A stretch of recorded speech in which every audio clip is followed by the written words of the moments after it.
Hello, and everybody. Welcome to a Monday edition of the Computer America Show. I've got a great show planned for you. Actually, a great week planned for you here on Computer America. And sorry about Friday. Had a little emergency, and so we had to cut the show short.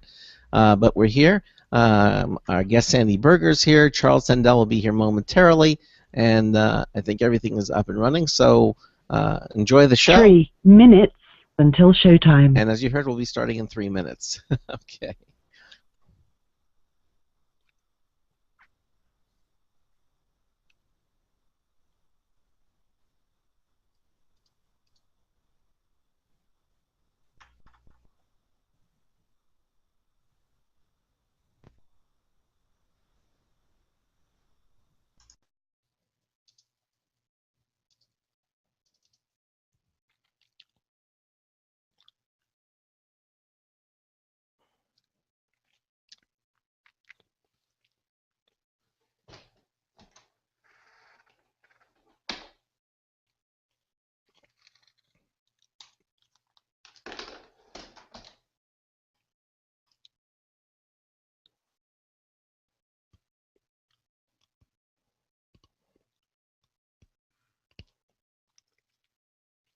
Two minutes until showtime.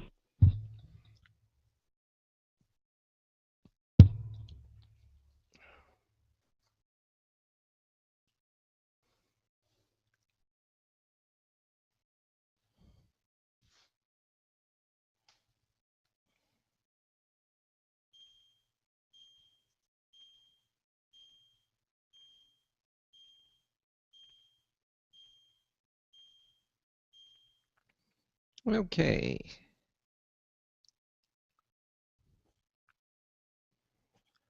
Alrighty, about a minute left, and we'll be starting the show, everybody.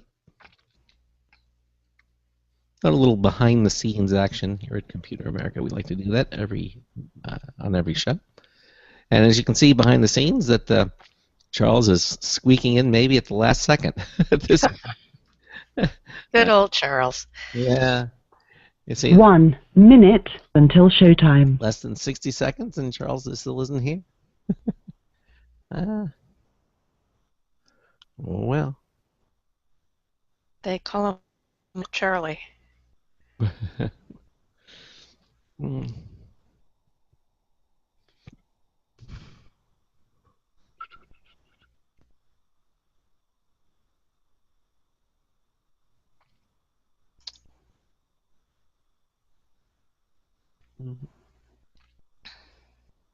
All right, 30 seconds left.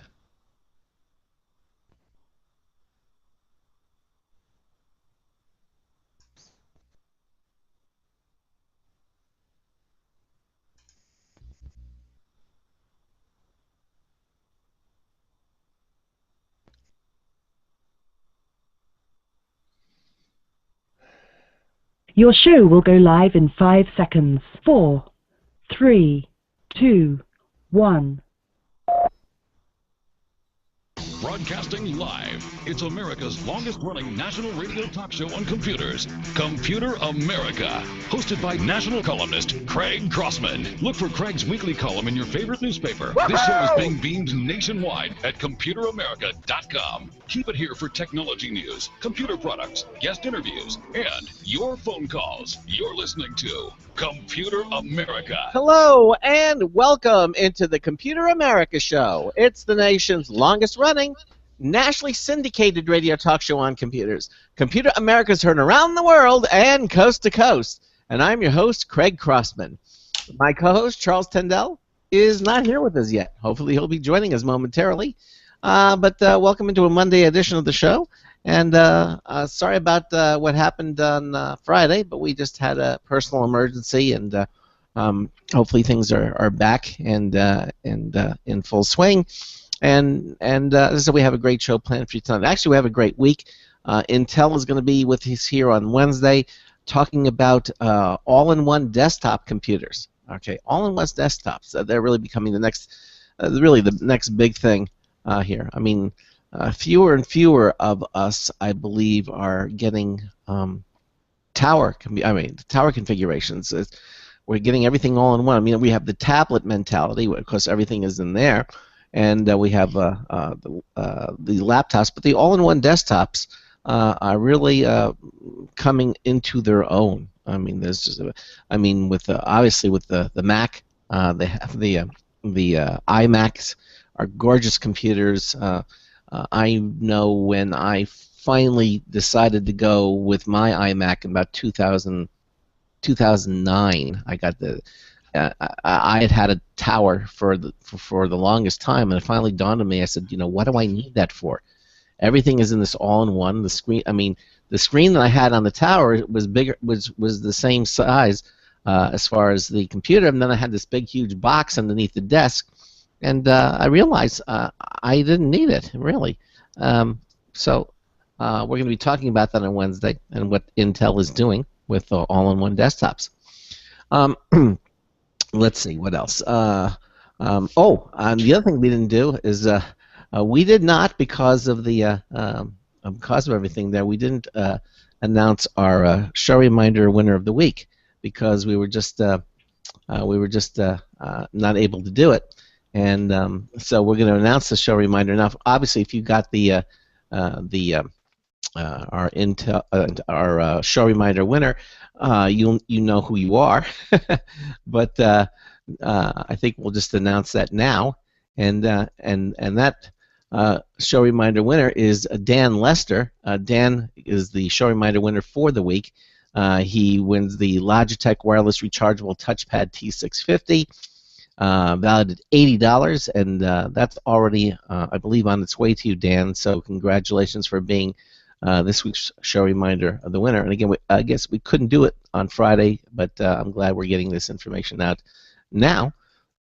And of course, hopefully all of you, or if you haven't registered for our show reminder, do so now, because we'll have another one on Friday.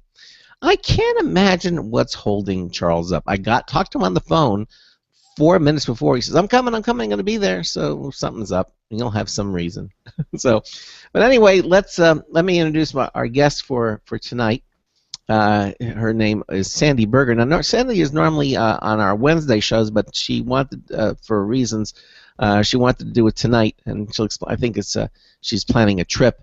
But Sandy is a consumer electronics expert, well versed in things like printers, cell phones, digital cameras, and other devices.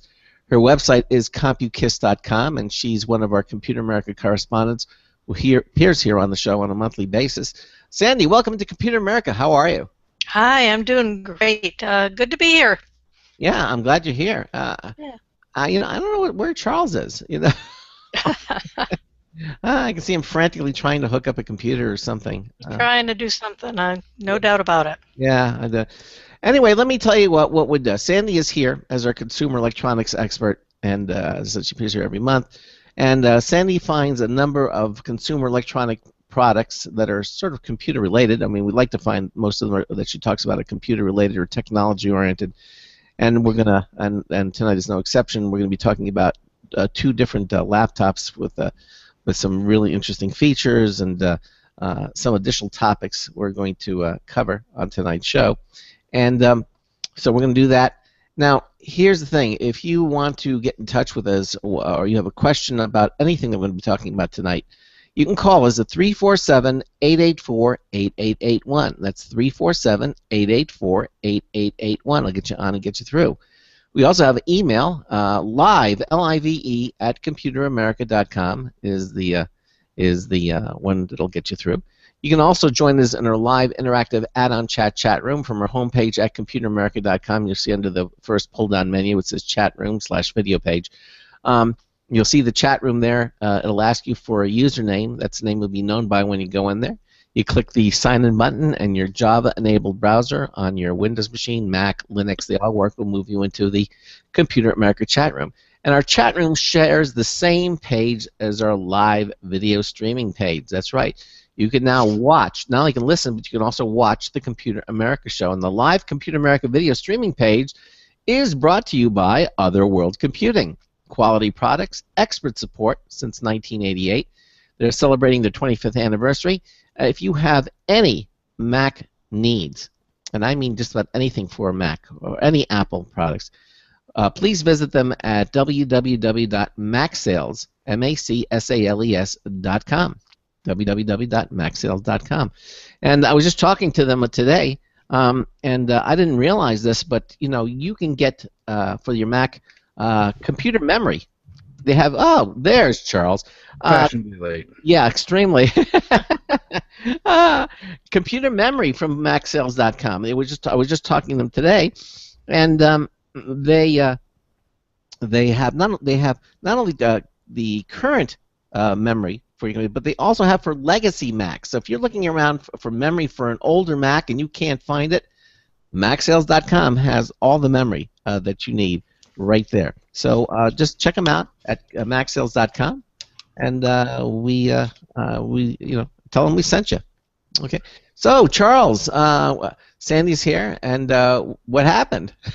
Well, I sat down on my computer and was trying to get everything fired up, and for one reason or another, the USB ports on the right side of my computer just stopped working. What? Really? Yeah, and that's where I had have everything plugged into, and I was like, why aren't you working? So I'm sitting here. Well, I took my laptop to do an interview earlier today, and when I plugged the USB back in, it didn't feel quite right, and I was like, uh-oh, So I think I might have screwed it up being, hasty, but it's working now. You don't think your computer had a stroke? On only the left side of the computer doesn't work. Stroke. And only the right side now works? Yeah. Well, say hi to Sandy Berger. Hi, Sandy Berger. Hi, Charles. How are you? Doing well. Haven't seen you in a while. Yeah. I got a couple days of a vacation, so actually went to the beach. Wow, Craig doesn't let me take vacations. No, well. Slave driver. So we were just talking about how to reach us and how to see the live video. Now here's the thing with Sandy that I really like about her, and that is when she talks about a product, you're going to get the straight scoop. If she likes something, she's going to tell you she likes it, and she can tell you why she likes it. And if she doesn't like something, she's going to tell you she doesn't like it and why she doesn't like it. And so you're going to get the straight scoop with her. Now, you can also follow along. I really like this. You just go to computeramerica.com and go to our show notes page. Right? That's all you have to do. And you click on the show notes. Excuse me. That's under the archives page. That's the pull-down menu, and you'll see today's date, May the 19th. And you'll see Sandy Berger, and it'll the description of tonight's show. And then right underneath that, there's a little thing that says Cheat Notes. And if you click that, it'll open up another Google Docs document page, and you can follow along. You can see everything that we're seeing here tonight. The Cheat Notes are provided to us by Sandy. You can see the product, the picture of the things that we're talking about tonight, a description, manufacturer's suggested retail price, and also, most importantly, there are links. So you can actually go to the links, the web links, and click on it and follow along there as well.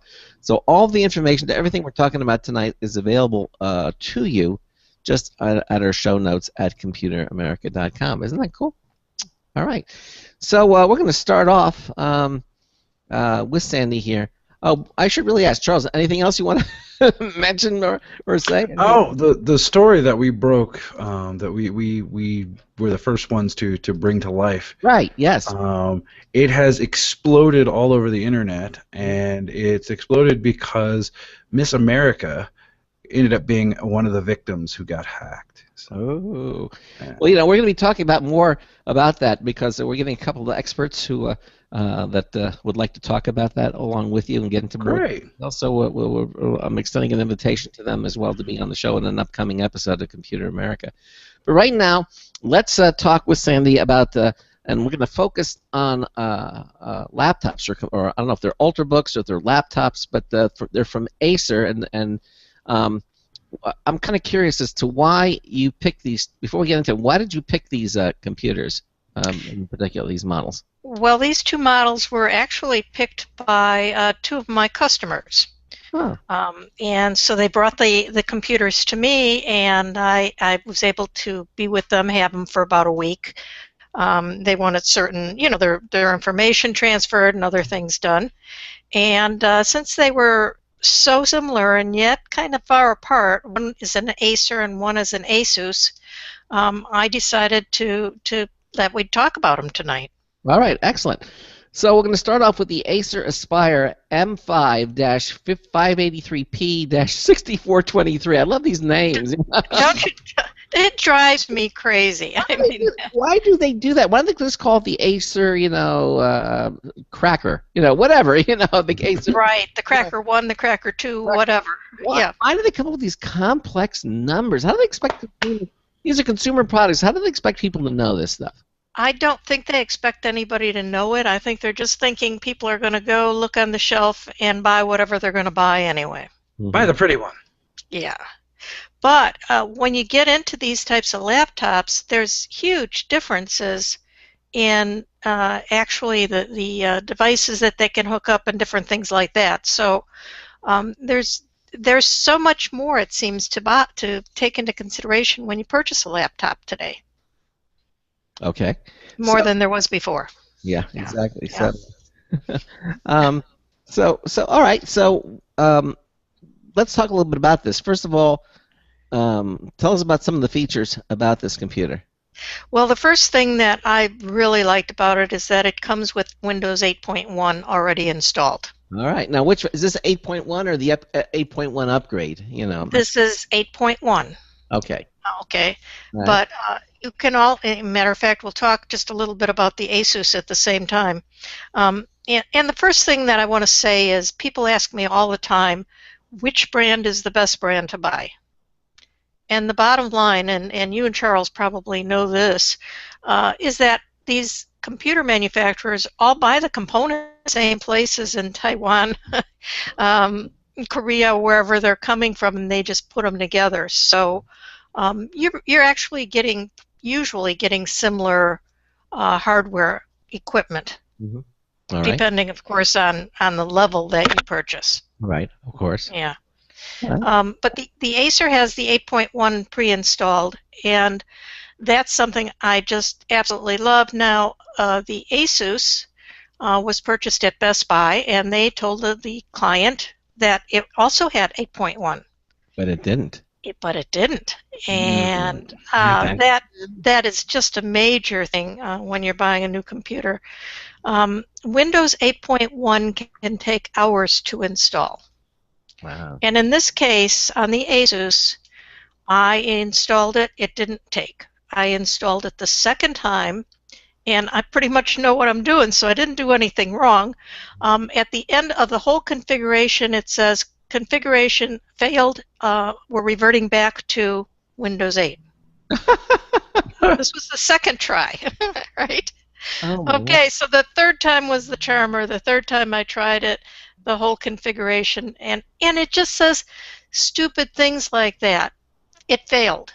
Why did it fail? I mean, could it tell me that maybe it lost an internet connection or something else happened? But it gives you absolutely no information. Wonderful. So, a black eye for Microsoft there. Okay.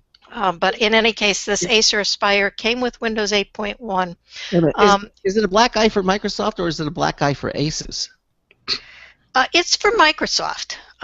Yeah, Asus shouldn't, and for Best Buy. Best Buy should not be telling people that 8.1 is installed when it's not.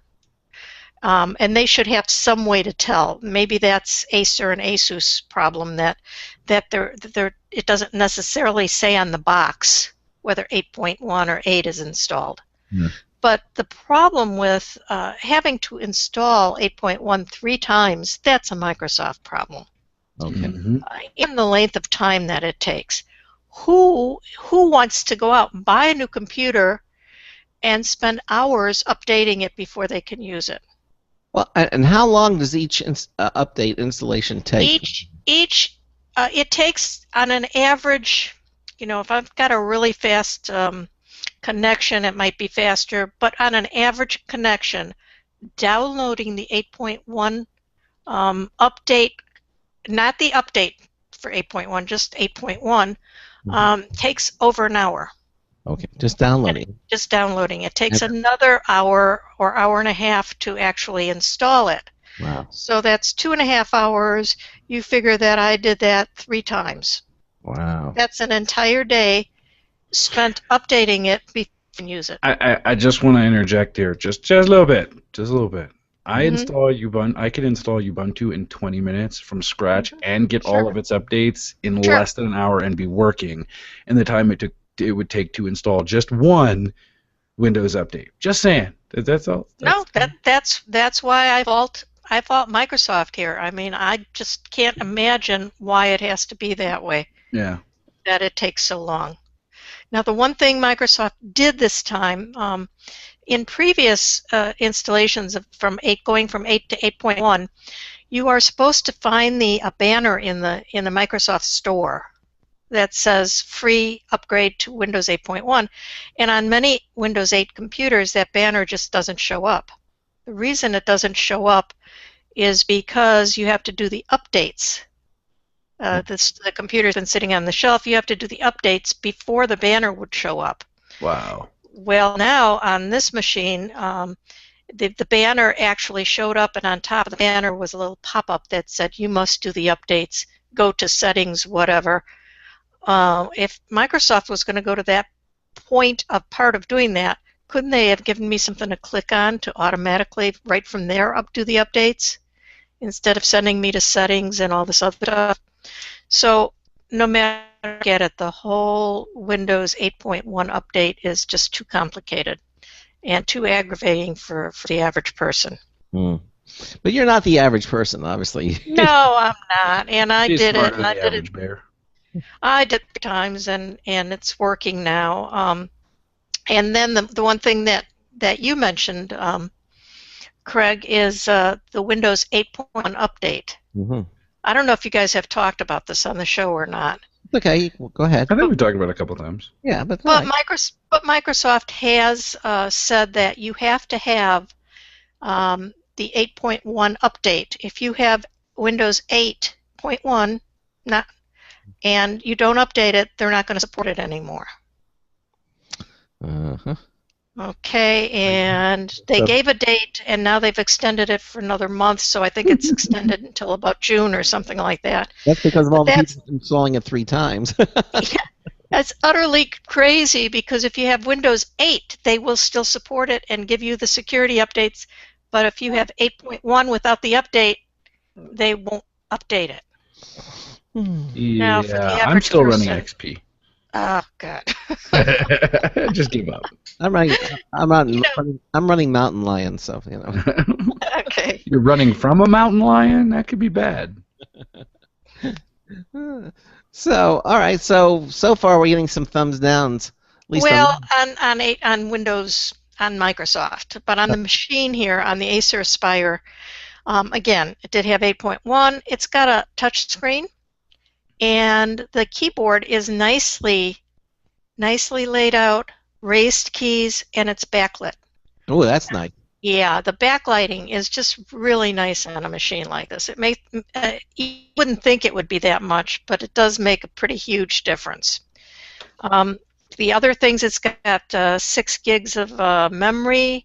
It's got an SD card slot, stereo speakers. Hmm. Goes for 6.5 hours, 500 gigabyte hard drive. Got a USB3 port plus 2 USB 2 ports.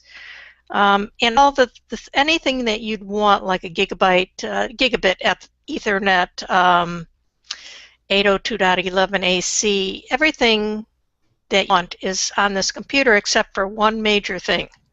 What is that? It has no CD-ROM. Wait, well, it's an Ultrabook, though, right? It is called thin. It's not called an Ultrabook. It's called thin. All right. When was right. When was the last time you used a CD-ROM? Come on, Sandy, be honest. Well, I accidentally opened mine earlier today. I was kind of Did you use surprised. it I was for like, what is this thing? a drink holder. Yeah, that works. A spinning one. Yeah. No, actually, I do use mine, and all right, I have to give you, the average person probably doesn't use it that much. Right. Um, I mean, look where we've come. I mean, all the software is, as long as you have your internet connection, which you need to have, you know, all your software comes via the internet. You download it. Updates are there, or you're using something in the cloud, so you always have it. I mean, I can't remember the last time I used a CD period in my computer. okay. Yeah, you know.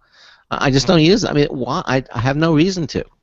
Okay. Well, I'll give you that. It's not, there are a lot of machines that are coming without it now. It's like the floppy disk. It just got phased out. It saw its day and it was done. And I think everything is online today. Everything's connected. Yes, that's true. Yeah. I mean, well, running the software, it'll come up and say, "Hey, we got an update for you." You can't do that with a CD, but you do it on the internet, so you're always assured of the latest versions.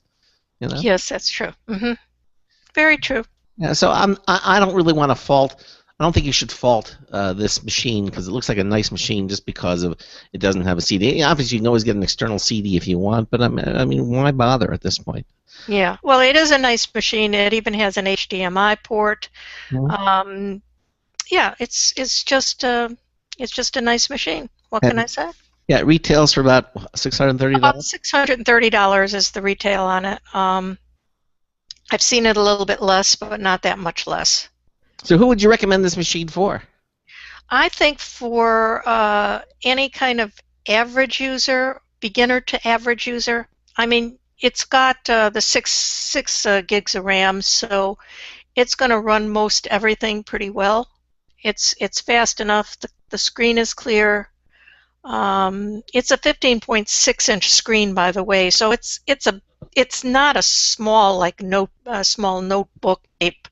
It's a good size screen and very usable.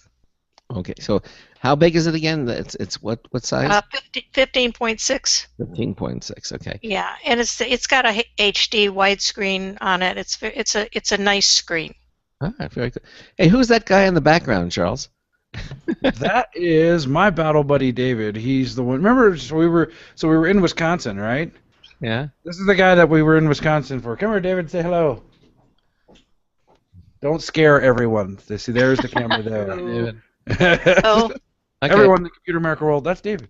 Yeah. Okay. Tell him we have his picture now for the post office wall. We've got. Fred says you will now be posted on every post office in America. Okay. So you recommend this then for what would be the demographic for this computer? I think maybe a little bit past beginner. I mean, if you're just going to do email and web surfing and very little else, but you want a laptop because you want a keyboard and all that, you could probably get away with a little lesser machine, which is the Asus we'll talk about next. But this Acer, the backlighting and all that makes it really nice. And by the way, the battery is a 4-cell battery. About 6.5 hours is what it's rated for. Oh, nice. Okay. Yeah, so it's all around a decent machine. Okay, good. All right, so thumbs up with this. Again, the Acer Aspire. The M5-583P-6422 just rolls trippingly off the tongue, and it's just but there you go. I mean, do you think people actually walk into the store and say, "I want the Acer Aspire M5-583P-6423"? No, I don't think they do. And it gets worse than that. When we talk of the Asus we're going to talk about next, that's an X-550C. But Asus has a whole bunch of computers with the X-550, and they have varying amounts of memory and various processors and all that. So you wonder if it's better to have them all lumped together or better to have this long string of numbers. I don't know. Neither one seems very good to me. Yeah. Yeah. Okay. Well, let's talk about this Asus X-550C. Do either of you have any Acer or Asus computers, or? Charles, I think, has some. I've got an Asus X502CA. See, it doesn't. Even to me, that doesn't mean anything. Yeah, exactly. I mean, mine it's an Ultrabook, which is great. I love it. It's a 15-inch Ultrabook. It's super thin, super light, It's got a Core i5 in it, I believe. Mm-hmm. Immediately after I got it, I upgraded the RAM on it and put a solid-state drive in it to make it, the Swift Ultrabook that I have, and I kind of love it. I mean, Asus is kind of leaning forward in the fact that they're shrinking things down, but they're still making it so that if you really, really, really, really, really, really want to upgrade it yourself, you can. Well, I agree with that, and I've been liking the Asus stuff that I've looked at. I have a small Asus a convertible tablet, and it's been great. I think we talked about that on one show. But this is actually an inexpensive laptop. So the Acer we talked about was $629, and the Asus is $399, which is what, half again, Yeah. less amount. So it's a decent price. Okay, cool. All right, so we're talking a good budget kind of computer. So it's perfect for a light user rather than a heavy or even medium user. But again, my big complaint was that it came with Windows 8 rather than 8.1. Yeah. And it's hard to say whether that's because Best Buy had it on the shelf that long, or is Asus still shipping Windows computers with Windows 8 on rather than 8.1. Now, both these laptops have touch screens. They both have touch screens, which is, I thought, amazing for a $400 computer. Yeah, that I am kind of surprised. That's right. You're correct. I mean, and the touch screens on both of them are very responsive. You might expect. Even the touchpads on both of these were very responsive. That's where sometimes they fall short. Really?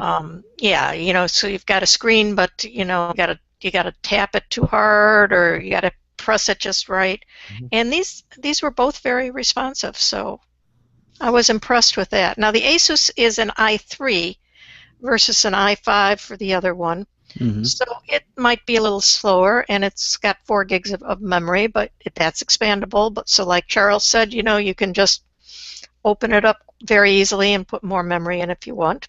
Well, what would you say if you have this and you say, well, I got this, or you have a choice of going to a Chromebook? Chromebooks aren't bad. Yeah, I'm saying so.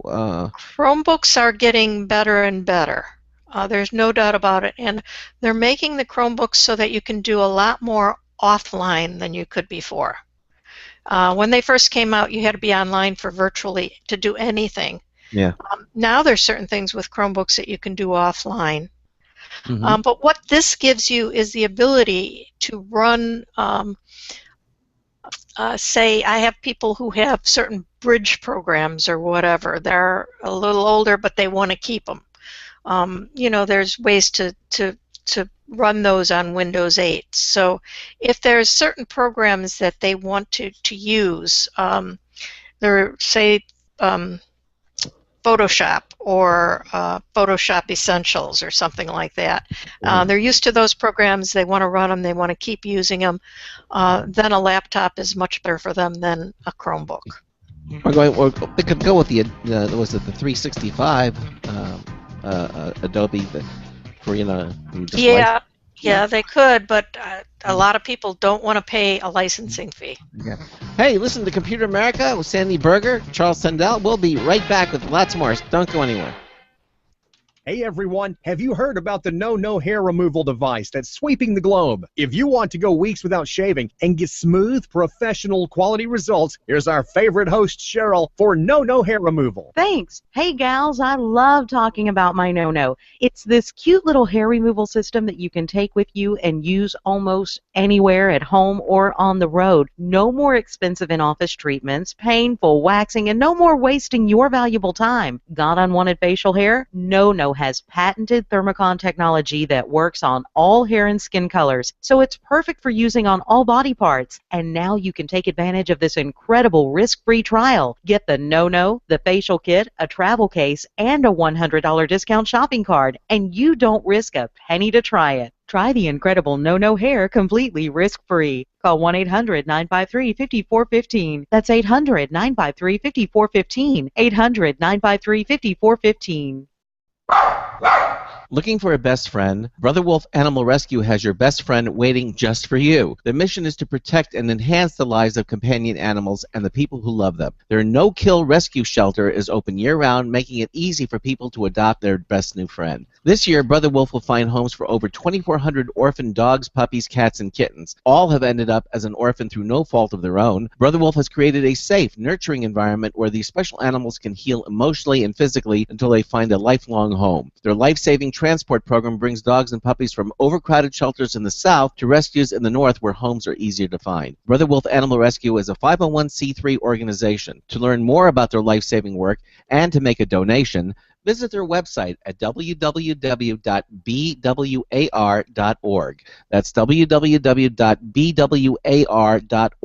Help to realize Brother Wolf's vision when no animal is euthanized for lack of a home. Who's a good boy?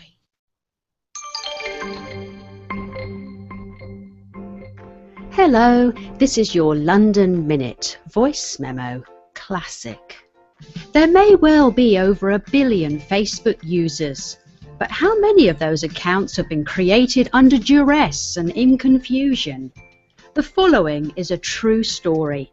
It happened one afternoon, quite recently. Hi Grandad, it's about time I got you on Facebook. I'll set you up now.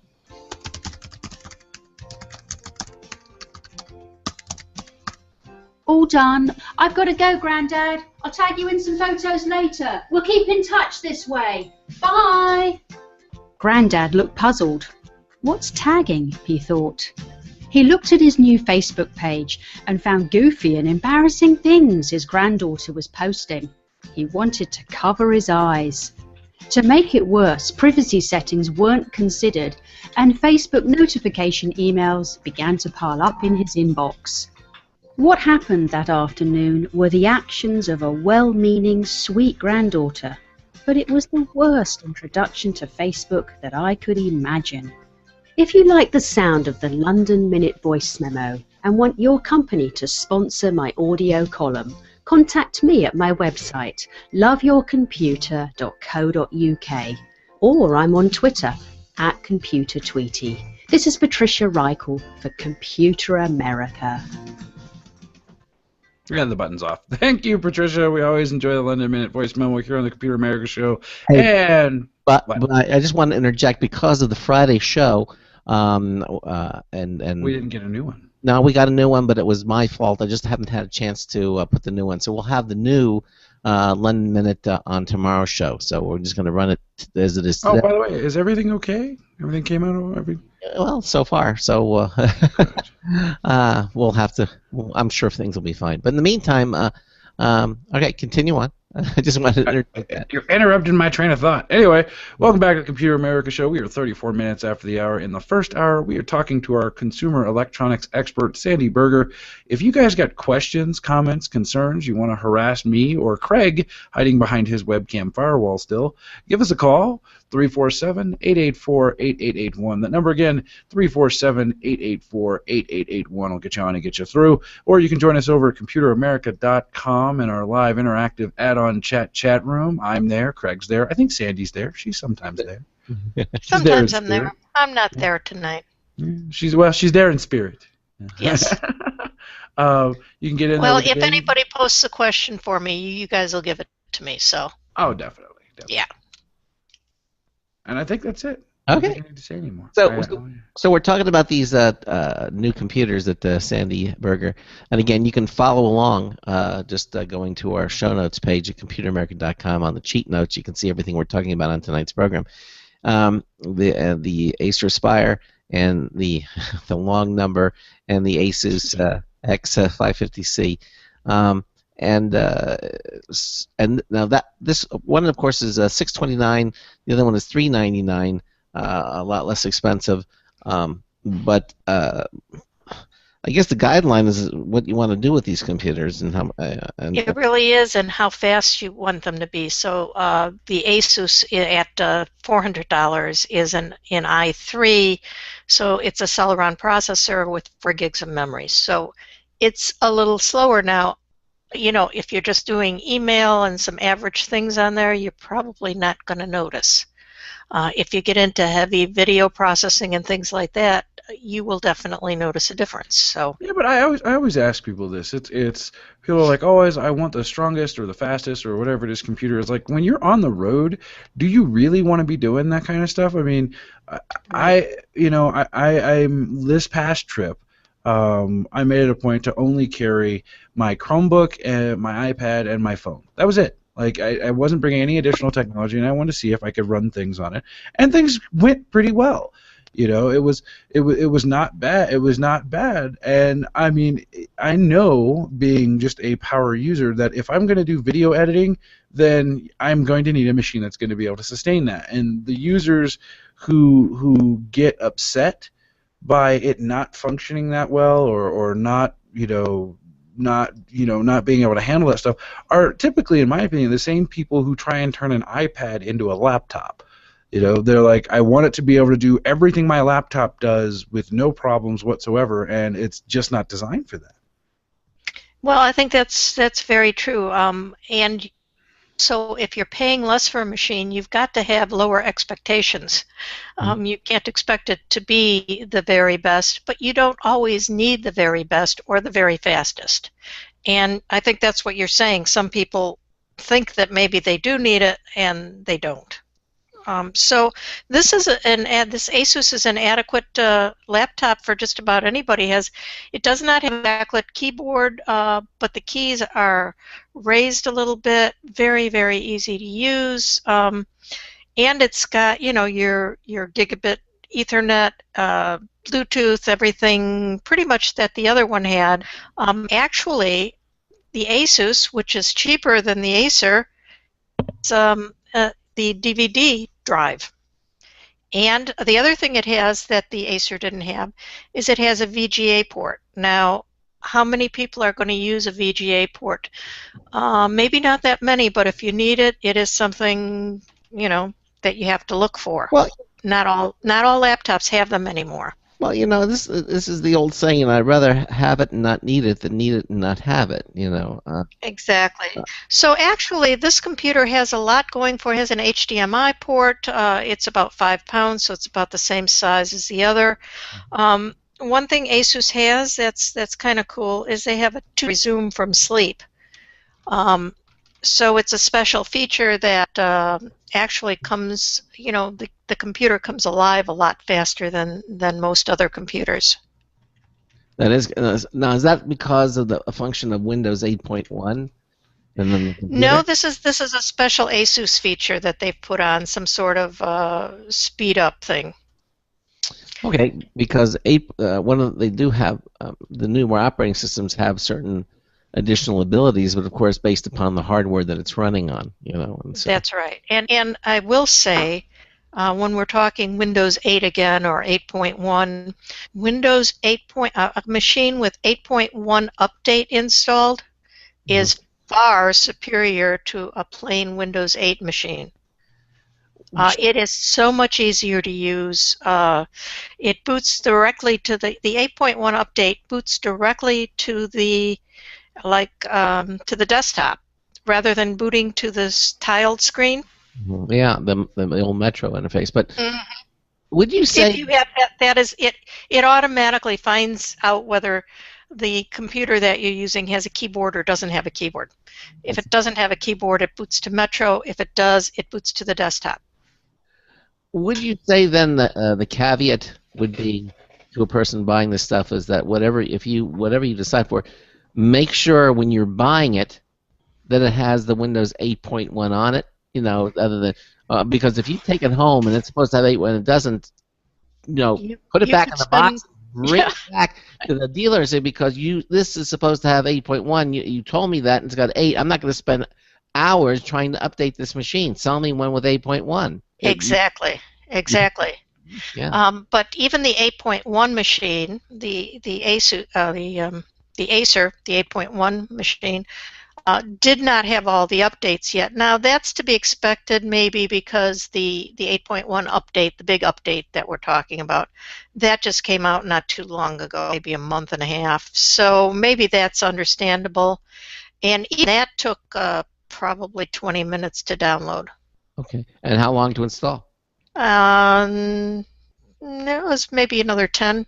Okay. So, but a half hour of updating is far superior than a couple hours, of updating. What you had to do, exactly. Yeah. So the caveat is, if you go into a store and you're going to get it, and it's supposed to have Windows 8.1, you bring it home, or you don't take it out of the box at the store and make sure that that everything's working. You just take it home, you put it, and it says "Welcome to Windows 8." Don't go any further. Just put the lid down, put it back in the box, and bring it Really? back. Because otherwise you'll wind up paying somebody like me to install 8.1 for you. Yeah, really. Mm-hmm.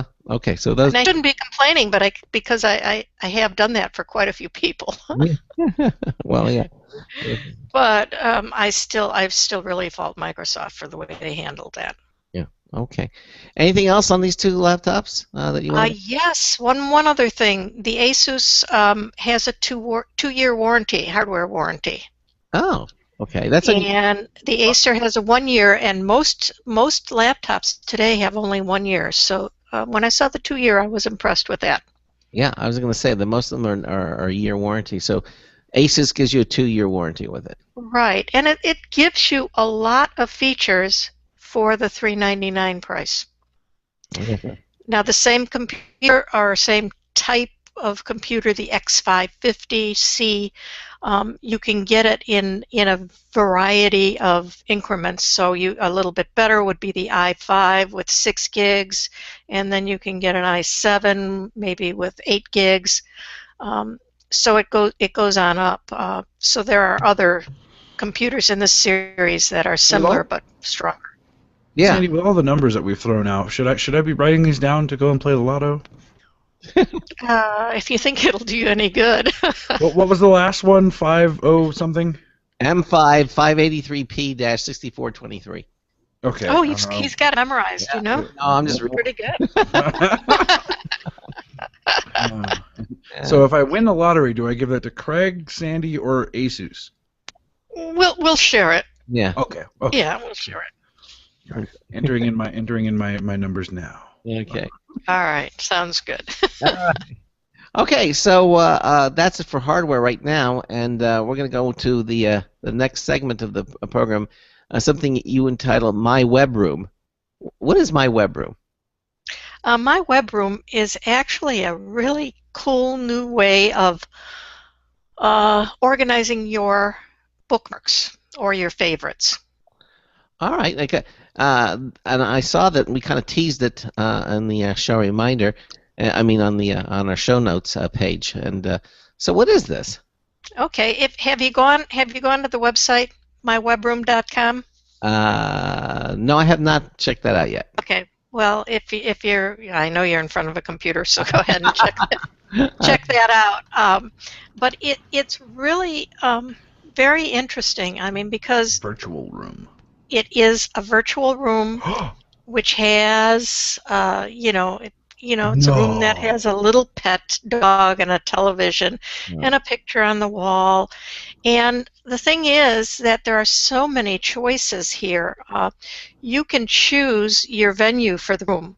It can be a room at the beach. It can be an apartment in Dubai. It can be a house in Russia. There were like 30 different places that you could choose. An apartment in Paris, whatever suits you. You can choose a Big Bang Theory room. Yes. And a Walking Dead room. Yeah. It's really, really great choices. And when you choose a different room, of course, it looks different. And so the windows would have a different view, and furniture would be different. Then you actually choose a bundle of furniture to go into your room. So you can choose something from the beach, you can choose something from the Big Bang, whatever, and all that furniture goes into your room. And then you can individually you can change each item. So my room that I chose had a cat, and I changed the cat to a dog, and it had another bird, and I changed that bird to a parrot. So you can actually customize the room.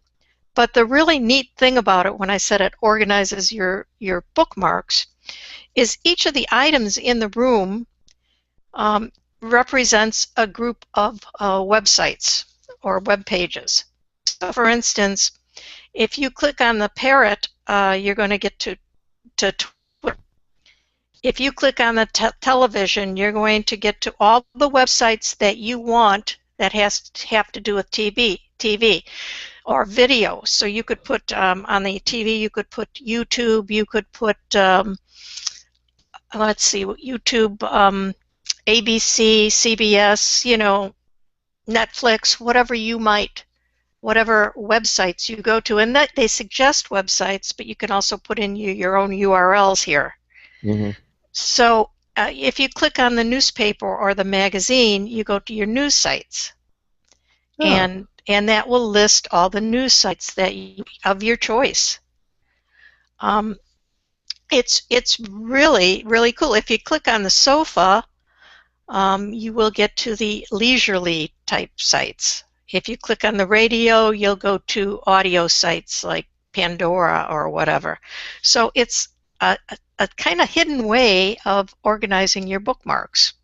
Most people have these long lists of bookmarks, and they're all text, and after a few years of working with your browser, you can't find anything. Now, I went ahead and entered in via my Facebook account so I could get into it. And there was this picture on the wall, just a blank picture. Now it's got my picture on the wall. Right. That's your profile. You can put any picture you want in there. Yeah. If you look carefully at the picture that I did for my profile picture in my web room, I've got a picture of me with my head sticking out of my little red bug car. Gosh. All right. So, and it's a virtual room because you can click on all the items in here and they can. Right. Now the one thing you can't do is you can't move the items around. And at first I thought, I want this picture to be over here or this to be over there. Then I realized that that's an organization thing, so that your radio shows are always in the same place, your TV is always in the same place. Almost wish I could do my house like that. Because nothing's at home, nothing's ever where you first look for it. So in your web room, everything is going to be there, right where you're used to looking at it. Now, there's another feature to this which is really cool. It's also can be kind of a shopping site. Mm-hmm. So any item that you click on, you can go to design and you can change it to a different design. Okay, so if it's a wall hanging and you have a poster there, you can change the poster. And then if you really like it, you can buy the poster. So you just click on Buy Now, and it'll take you to Amazon or a different place that it deals with. It also has a store built in, so you can actually go to the store and buy things for your real live home. The thing I liked about that is there's no pressure. There's no pop-ups or any pushing you to purchase things. The items to purchase are there. If you want to buy them, fine. If you want to shop and look through their store, there's plenty of things to look at, but you don't have to. And the website itself is free. So you can create your own web room. It's free. You can change it anytime you want. So right now my web room is at the beach, but yesterday it was in Paris. I picked this really modern one with this modern chair that you can sit in, which I've seen before. Everything is very modern, and I'm not sure what city I'm looking at. It could be Dubai. I'm not sure what it is, but as you say, you can change the room at any time, really, right? Right, and you can change each item in the room. And they actually gave me statistics that showed how often people change their rooms, and they're changing their rooms quite often. So people are finding that it's a fun thing to do. And I thought it was fun too. To just be able to change up your room like that at a moment's notice, to move the venue halfway around the world. It was pretty cool. Yeah, the parrot, there's a picture of a parrot, and it's actually That's your Twitter account. That's your Twitter account, right? Yeah. Yeah. The more you look at it and you really get into it, you're like, oh, well, isn't that cool? Wait a minute. There's always a little shopping bag that's for your shopping websites. There's a pet. If you remember, I said I changed the cat to a dog. Whether it's a dog, that'll take you to sites that talk about pets, or that have different things. There's generally like a guitar or a surfboard or something in the room that will take you to hobbies. Yeah, there's a little on the floor there. There's like a little well, that's games, but then you click on a golf bag, and then mine has a golf bag. It's interesting because if you go to you can scroll from left to right in the room. If you don't catch everything, it'll allow you to do that. And right, I found the navigation just a little bit difficult to get used to. Because the close window box, the little X to close a window, you have to close it before you can scroll back and forth. And I found that a bit confusing, and yet once you figure it out, it's pretty easy. Yeah. Yeah, there's usually like a little gaming device on the floor. Yeah. And that'll take you to all your gaming sites. Mm-hmm. I don't know, Charles, are you looking at it at all? The rooms? Yeah. Oh, dude, I'm stuck in the bouncing between the Big Bang Theory and the Walking Dead. But what I'm noticing is there's like little stuff like on the computer in my Big Bang room now, or no, the Big Bang in the Walking Dead room. Which, by the way, if you're looking at the Big Bang, the Walking Dead room, it's like an old TRS-80. Right. For a computer, but like little like product placements in there. Like there's a Samsung logo. There was what's the other one? There's an Amazon logo hidden in here somewhere else. And it's like I haven't clicked on any of it because it requires me to sign up or have a Facebook. And we all know how I feel about Facebook. Now, do these companies pay this my web room for these product placements? I think they probably do, and also, they're making money off of when you click on something and you right-click and you say, I want to buy it or I want to look at it. Mm-hmm. Then you're taken to their shopping areas. But it's all subtle, and the shopping or the ad, it's not like having a huge ad across the top of the screen, which a lot of apps have. Yeah. It's I think all it's done. Really subtle. Yeah. It's very subtle. There's no pushing to buy anything or that, and I think it's usable. I mean, for somebody who would like to have something design oriented, it's quite usable. You can put in any website you want. So the purpose of my web room really is to interesting and engaging way to organize your bookmarks. That's right. And shop at the same time. Same time, exactly. It's like iGoogle tried to be, and like what was the customized? I think Yahoo tried to do a dashboard, and everybody's tried to do a dashboard up to this point, but they've all kind of failed miserably because nobody really is like, oh look, my homepage has all the information on it. I'm still going to go to Amazon or wherever. Yeah. Which is true. Although I do have a lot of people who loved the iGoogle. Yeah, that was pretty cool. Yeah, so that was good, but. The thing I liked about this is it's so unique. I have never seen anything quite like it. There's usually a notebook on your desk, which will take you to Evernote or whatever. So they've kind of thought through it. It's well thought out. It is, yeah. It's almost like you're playing a game, but not quite playing a game. But it's just exactly. And that's the fun part about it. And you could keep your room the same forever if you wanted to. You wouldn't have to change anything. But from what they're telling me, users are changing things all the time. And I know whenever I have used it for the past couple of weeks, I have gone in and changed things just because it was fun to do that. Well, and because it makes a lot of sense, too. When you go to the window and you click out what are you looking out the window? Well, you want to see how the weather is. Well, that's how you get your weather. You look out exactly. the window. Exactly. And local events. The window will usually give you a list of local events, which makes perfect sense. Right. You're looking right outside your window. What can you do locally? Right. And then there's some cups on the bottom of the floor here, and they're like sports drinks. And when you click on them, that's your sports object. You can access the latest news and scores in the sports world. So that makes a lot of sense. And And then there'll be a bowl of fruit or a tray of cupcakes on a table, and that will take you to food-related sites. Right. And if you click on the sofa, that's a long day. Relax, unwind, and just some fun entertainment. There's some pictures on the wall. When you click on it, one of them is a global map, and you click on that, it's actually travel, planning a trip. Book flights, Right. Reservations. Another Right. one is a picture of people, and that's how you socialize. Through all the social networks.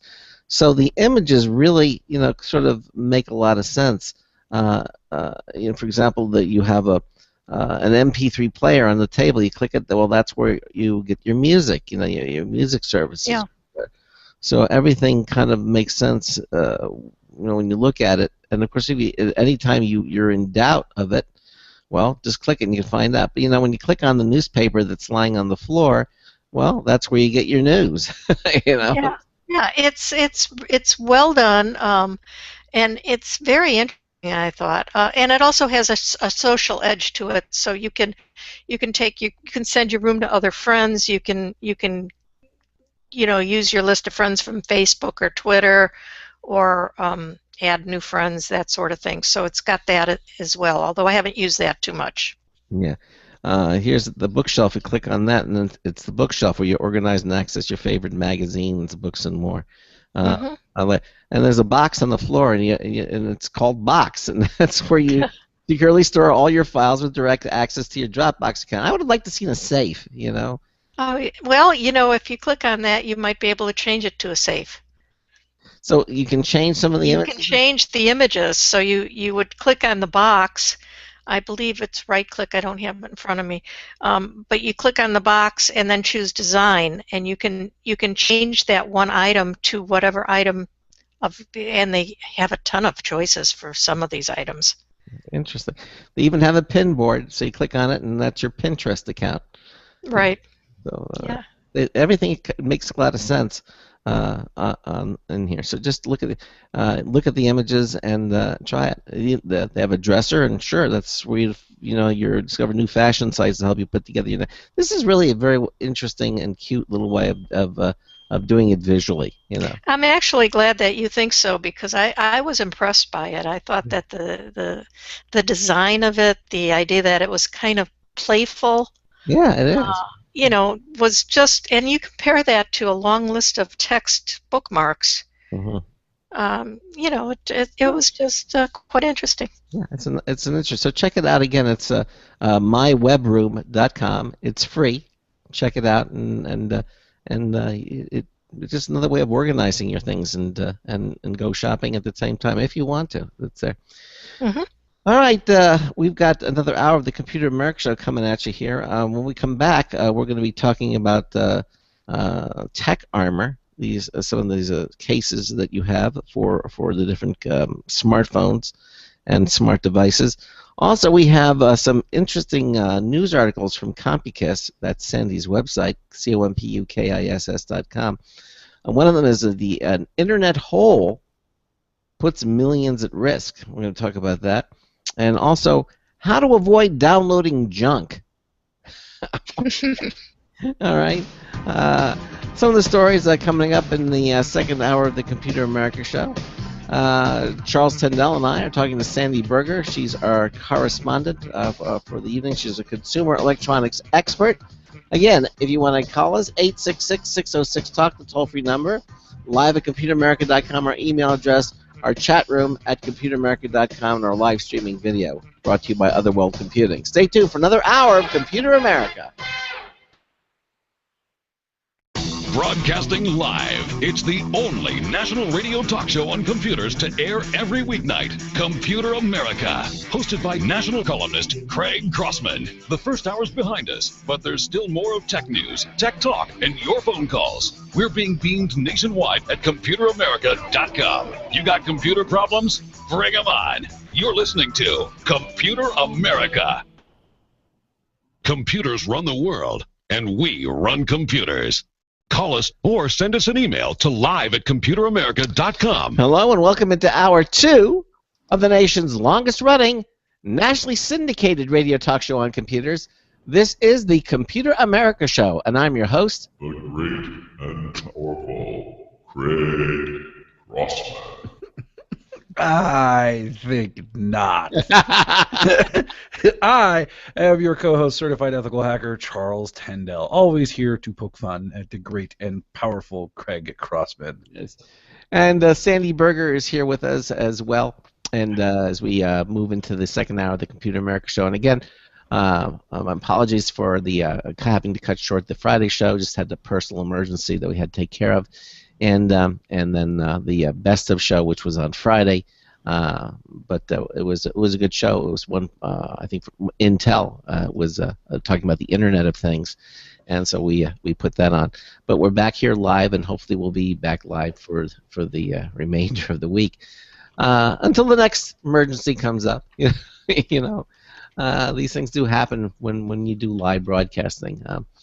By the way, I've been teaching Charles how to do the show himself. You have most of the components, I think, in place. You could actually. I do. You could actually start and do the show yourself now. Which is why when you ran on your emergency, you were like, "We have to end the show." I was like, "We were kind of holding it down without you. We've got this good." Yeah, we could. And I just didn't want to leave things to chance at that point. So I really didn't think it through. You're absolutely right. You probably could have done it both correctly. No problem whatsoever. But I panicked because it was a panicky situation. So anyhow, so between you and also you could probably run it. I'm showing Ben also how to run it too. So he has some of the components. So obviously between you and Ben, in my absence, you'll be able to do the show. I think so. And so I hopefully won't have to rely on that. But it's nice to know that it's in place. It's interesting because I normally when we sign on to Skype, it comes up and it knows who I am and everything. It's never had a problem. This time I logged into Skype and I had to put in my host PIN number and not Skype, but to Blog Talk Radio. It forgot who I was. It was very bizarre. I've never had that happen. From your normal place? Yeah, I'm logging in from my normal place, and everything. Now maybe because when I did the show from my iPhone on Friday, I had to start it, so I used the iPhone. Maybe because of that, I had to enter in the PIN number with this one. That's possible, I think maybe now that I think it through, that maybe that's what it was. Anyhow, talking to Sandy Berger, and she's our consumer electronics expert. Again, you can, if you want to call us, you can, 347-884-8881. Our email address is live, L-I-V-E, @computeramerica.com. You can also join us in our live interactive add-on chat room from our homepage at computeramerica.com. You'll see the chat room under the first pull-down menu. And also, you can watch the live Computer America video streaming page brought to you by Otherworld Computing. Okay, I didn't know. I mean, when I spoke to them today at Otherworld, I didn't know that you can get memory for your Mac. Not only the current memory, but you can get memory for your legacy Macs as well. Mm-hmm. Which was nice. I mean, and because these days it's hard to find memory for the older Macs. For the newer ones, okay, well you can find them, but it's when you have an older Mac, 5-10-year-old Mac, where do you find memory for that? Because they're very exclusive, the kind of design. Well, evidently at Otherworld Computing, you can get them, So if you have a legacy Mac and you want to add more memory to it, check them out at macsales.com. So we're continuing on with Sandy Berger, and again, our apologies. The London Minute, it's going to be from the last week's London Minute. Tomorrow we'll get the London Minute updated, so you'll hear the new one that Patricia Reichel did for us. We'll start that on Tuesday, and then hopefully everything will be back in sync, and we'll move forward with that. But again, if you want to follow along with Sandy, head over to our show notes page. It's under the Archives pull-down menu. You'll see today's date, 5/19. And just click on the cheat sheet link that's there, and you can see everything that we're talking about. Sandy, start off this hour with something called Tech Armor. Why? How many? There's so many cases for smartphones and tablets. Why is this any different? Well, I'm not sure it is that different. But you're right. That's the point. Is there are so very, very many. That it's hard to choose, and a lot of them are very expensive. Now, the Tech Armor, I was impressed with the prices.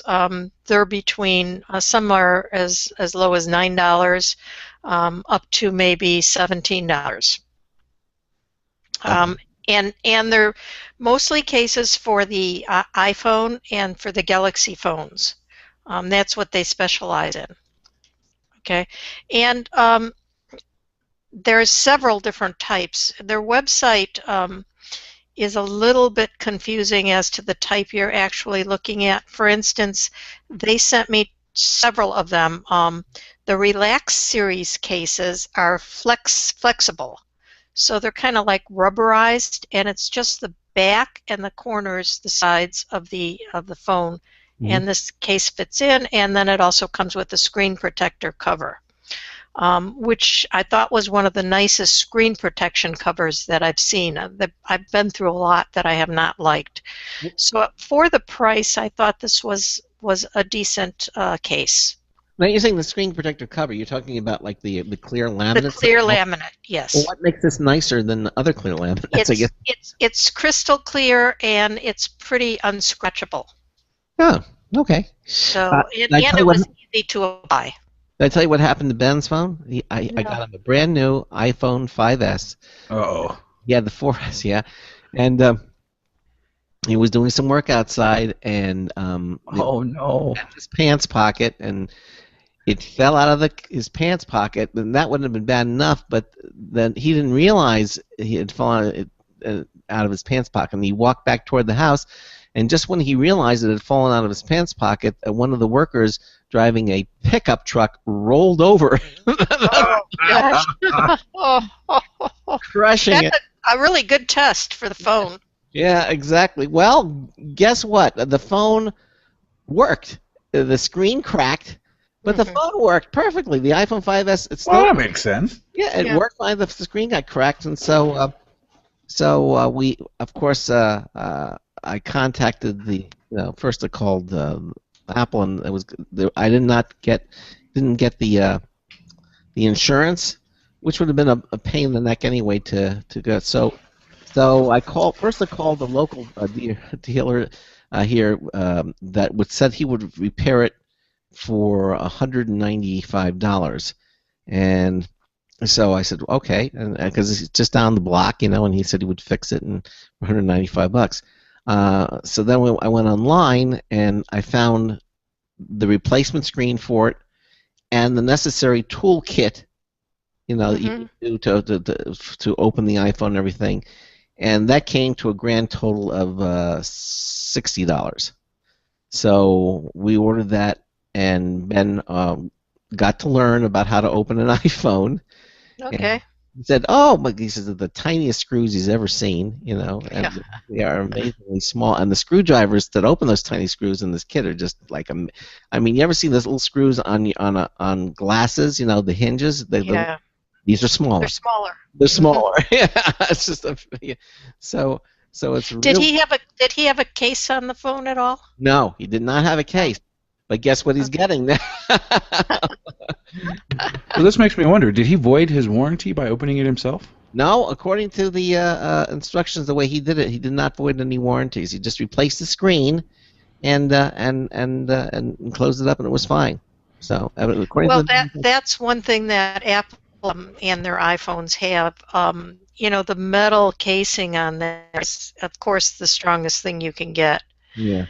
And I think that alone is really good. Although the Galaxy phones, which I also like right now, they're much more plasticky. Mm-hmm. Yeah. So I think if you ran over a Galaxy phone with a pickup truck, I think it would be trashed. Not only that, it was just at that moment, had he turns around just before the guy with the pickup truck. If he just a few more, he could have gotten the phone, and it would none to wear. But at that time, that's when the guy comes over the thing in our driveway and just comes up. That's the time when he happens to run over the iPhone. And most people who crack their screens on the devices, it's cracked because they have dropped it and it's wound up on the corner. Well, but you know what added insult to injury? What was that? So a guy gets out of his car and instead of thinking that, he goes over and checks his tires. haven't damaged the tire of his car, on his truck. Oh, gee. You know, the iPhones can really pierce the rubber in the tire. It's so sturdy. So he goes to check his tires to see if it's okay, rather than saying, "Oh my gosh, I'm sorry, I ran over your iPhone." So he checks his tires. Well, if he didn't kill the phone, wouldn't it be logical to be like, well, something had to give. It was either the phone or my tire. Tires. No, it's not logical. Sorry. You can't put a nice spin on that one, Charles. That was just. Actually, so I'm actually going to be doing a video that I'm going to put up either on Vine or maybe all of the above. My Galaxy S4 is retiring. Oh. Yeah. And we felt the most fitting way to get it gone is to shoot it. So we're gonna. Here lies the Galaxy S4 Computer America edition. Have you looked at the resale value of it? I've looked into it. Mine won't resale. I've got it. The pins in it where the SIM card go. One of the pins is bad.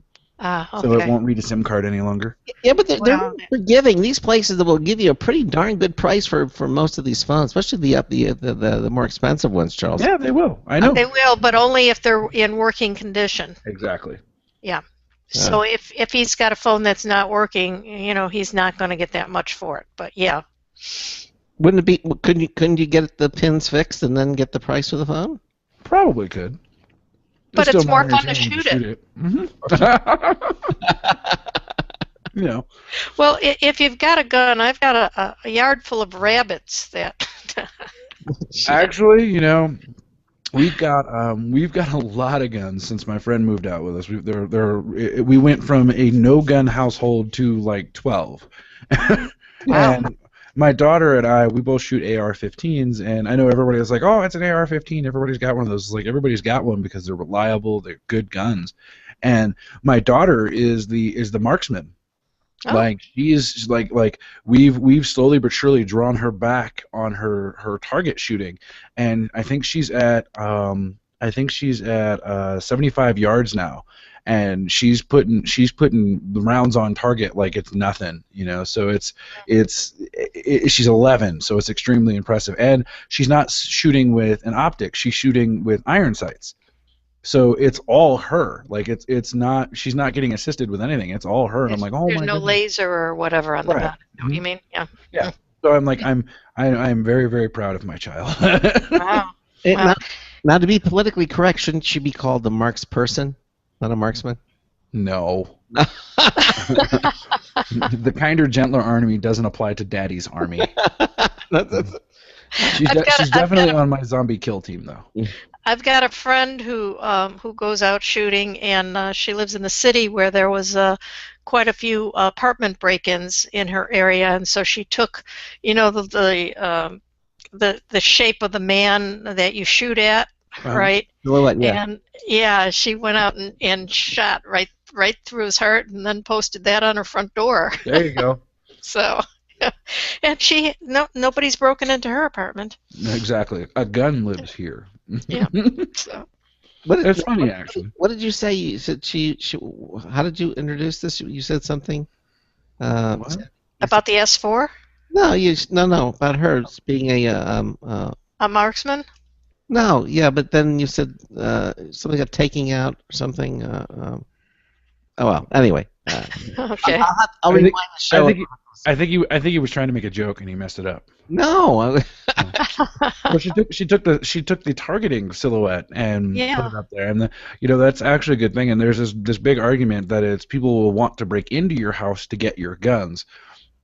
And I'm like, that sounds really logical. Here, I'm a criminal. Let me break into this house that is clearly advertising that they own guns and that they're good with them. Yeah, and in your friend's case, they are confident with them. Right. Let me break in here and try and steal their guns. Yeah, you're gonna die. Just saying. No, actually, if the person's comfortable with a firearm, they're not going to kill you. They're going to shoot you in your leg and stop you, and then call the police. Police are going to show up, and now you're going to spend 6 months in jail. Now, if you do decide to come back, I am going to shoot you dead. I have a number of friends who are in law enforcement. They said that would be the worst possible thing you do. They say if you have somebody breaking into your house, shoot to kill, because Why? yeah, because if you don't, then they're going to turn around and sue you. And Yeah. that, Yeah, I'm going to sue you for I was breaking. Yeah, I heard about this lawsuit. The idiot who fell through the skylight trying to break in the window into the house and like cut his leg on a kitchen knife. He sued the family for something stupid and won. Yeah, and there are a number of those cases, and so my friends in law says, if they're breaking into your home, don't just shoot to kill. That's it. Yeah. Shoot him in the face. That would be basically. Well, I'm not breaking into your house, Charles. No, It's not me you got to worry about. so I think You're going to be sound asleep. It's Jordan, my oldest daughter. Jordan's going to be like, you look suspicious coming up the driveway. You should stop there. I'm only going to tell you one more. Tango down. so. Tell me about anything more on the tech armor. No, just it's always good to have a little extra protection on you, and if you can get it inexpensively, then why not go that route? That's all. little Do extra you know of protection. any cases that might survive a bullet? No, I don't know. I mean, the strongest cases that I know of are the otter boxes, which have been excellent as far as keeping things intact underwater and all this other stuff. But I doubt that they would, if you shoot it, I don't think it would do it. But I think that's what we're going to do. you could get an otter box and try it. Yeah, Craig, this is what we need to do. Okay, I need you to send me your gold iPhone 5S. Okay, and if the bullet That he waited months for. if the bullet goes through it, I'll get you a brand new one. It'll just be full of Jolly Rogers. Yes, exactly. If it doesn't make it through the phone, then you get the phone back. As is. Your warranty is now void. Exactly. All right, so moving right along, some news articles from CompuKiss. This one starts off with an internet hole puts millions at risk. And that was in Internet Explorer. You guys might have heard about that. It was a couple weeks ago that they found a big hole in Internet Explorer. And the thing was that Microsoft did not patch it immediately, or could not immediately. So it went on for like 10, 12 days before Microsoft finally patched it, which they have done now. But the lessons learned there are, if you use Internet Explorer, which I don't personally use it, but if you do, and of course millions of people do, please have an alternative browser that if something like this comes up, you can just switch to Chrome or Firefox or Opera or one of the other browsers. I'm not crazy about Internet Explorer. I know if I ask Charles, he's going to say he doesn't use it. What browser do you use, Charles? Just stay away from Internet Explorer. I use a mixture of Chrome and Firefox. Bottom line, Internet Explorer is dead. I mean, they need to just put a fork in that one and put that one out to pasture. It's done. I mean, it's every vulnerability, every exploit on the planet that is written for a Windows system or any type of. I should show you some of the intel that we get that shows the standing, like the standard malware development kit is. Does it work in Internet Explorer? No. What about Windows Explorer? Yes. It's just that's what they're targeting right now. Charles? Huh? No, okay. No, I agree with you. I don't even have an Internet Explorer on the Mac. But you use Safari. I use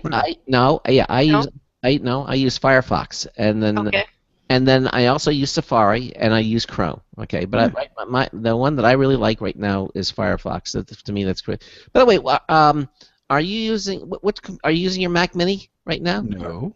Are you using Chromebook? No. Oh, what are you using? I'm using my Linux machine. Why? Oh, because your lips are, again, I just noticed, are in perfect sync with the audio. Yeah. I don't know. Yeah. I don't know. Yeah. Just it's a terrific image, and you're in perfect sync with what it is you're doing. So. Are you hitting on me, Craig? No. when I watch Charles do it, when you hear him talking, and his lips are about a half of a second behind when he's speaking, and I'm trying to find out why. Yeah, we're trying to figure out why. So right now, I didn't want to see, and I just happened to notice it when he was talking. It's like Godzilla. Have you seen Godzilla, by the way? Came out Friday. No, I haven't seen the new one yet. Don't spoil it for me. I won't. Okay. I did go see. What's it called? Captain America. Oh, you like that?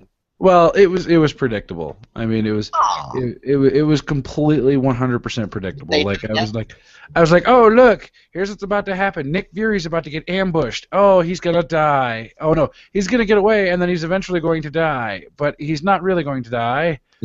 And if you've not watched the movie, I'm sorry.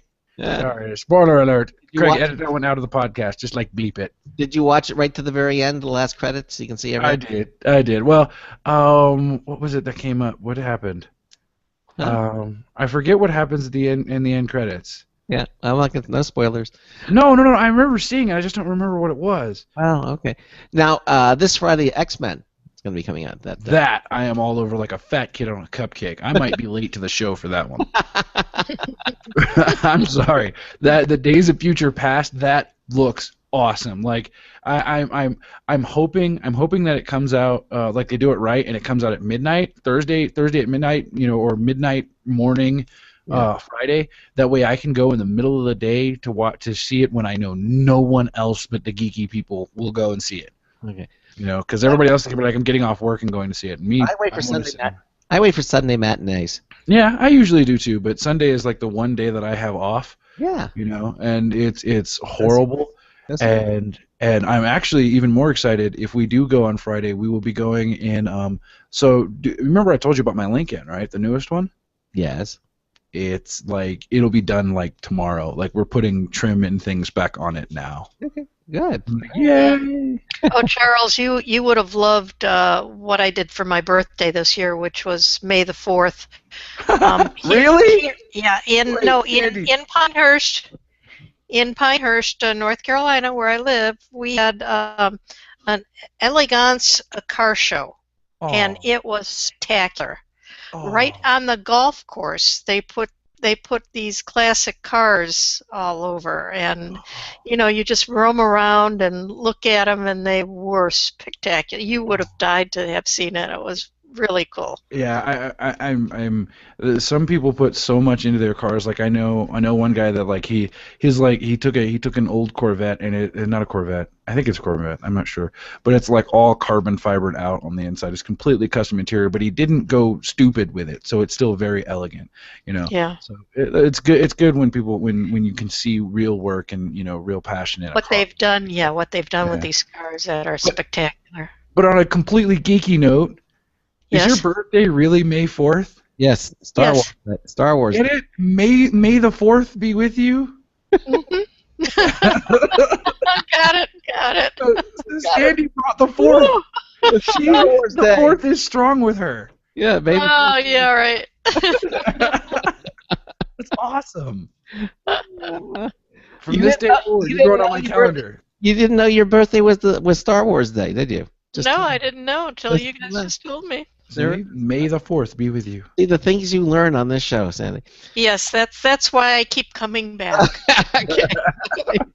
All right, so obviously you're saying if you don't use Internet Explorer, then you don't have to worry. But you know what? Here's the problem. Here's the problem though. Yeah. If you don't use Internet Explorer, you didn't have a problem. If you don't use it, if you were using it and you switched after the fact, it's too late.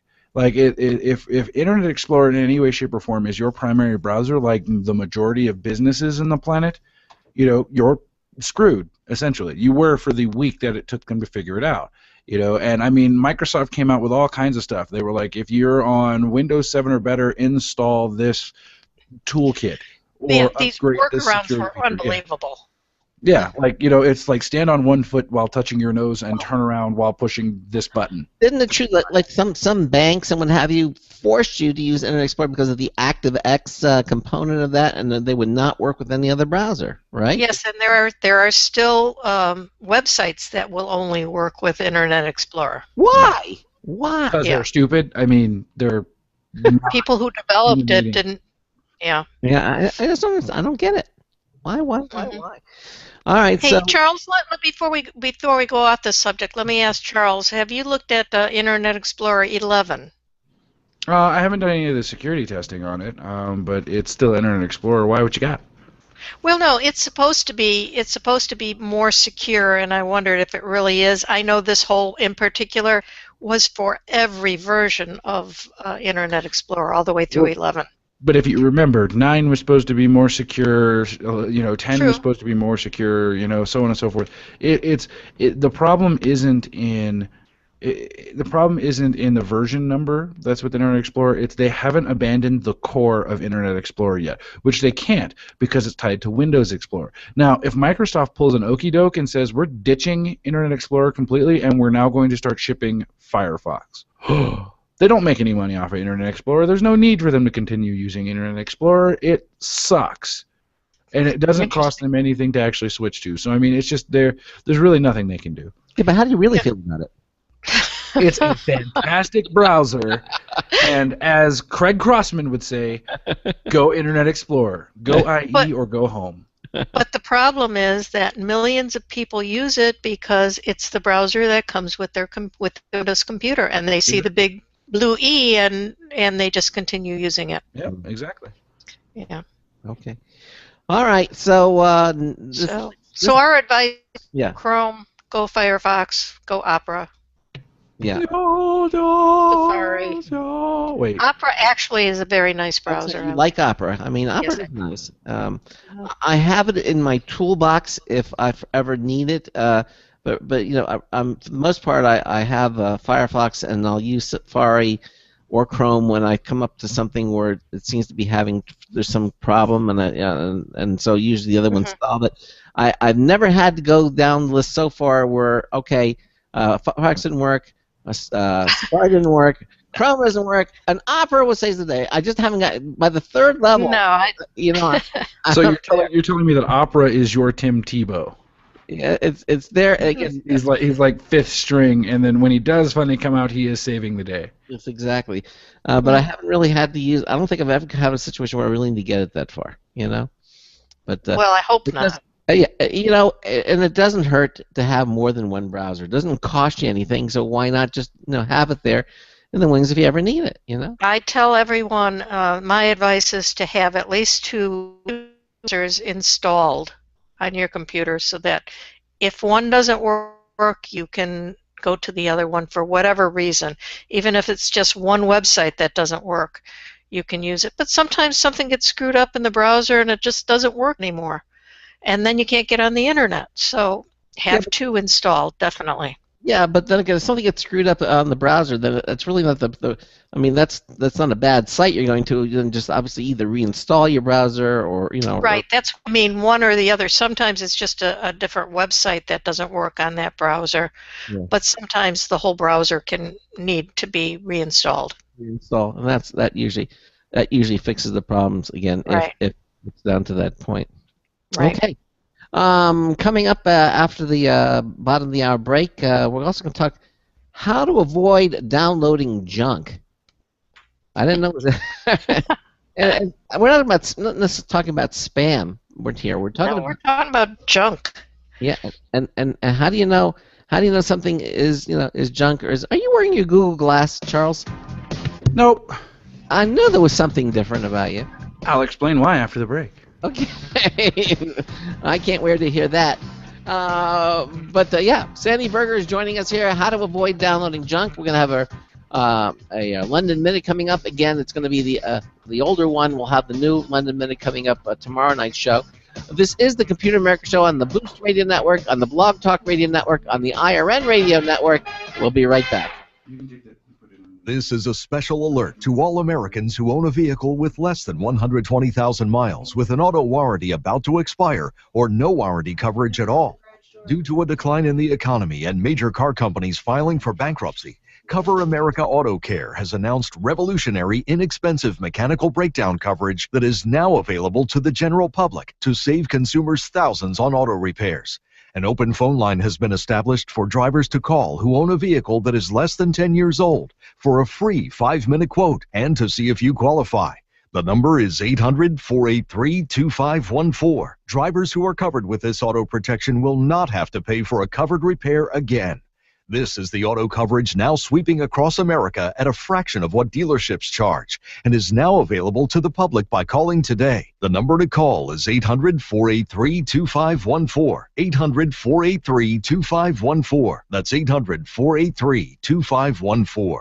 Don't complain about your cable bill going up and up and up. Do something about it. Grab a pencil and jot down this special number, 1-866-663-MY-TV. The more cable TV rates go up, the better digital satellite TV looks. So, disable the cable and get more of your favorite channels in 100% digital quality for less money. Call 1-866-663-MY-TV right now to sign up for packages starting as low as $19.99 and up to 4 rooms. And there's no equipment to buy. That includes your free HD TV upgrade, your free DVR upgrade, and your free professional installation. And the best part, the pristine digital picture and sound. Call 1-866-663-MY-TV. So, what are you waiting for? Pull out your major credit or debit card. Call 1-866-663-MY-TV. 1-866-663-MY-TV. Disable the cable, cut costs, and get more. Call 1-866-663-MY-TV. 1-866-663-MY-TV. Hello there,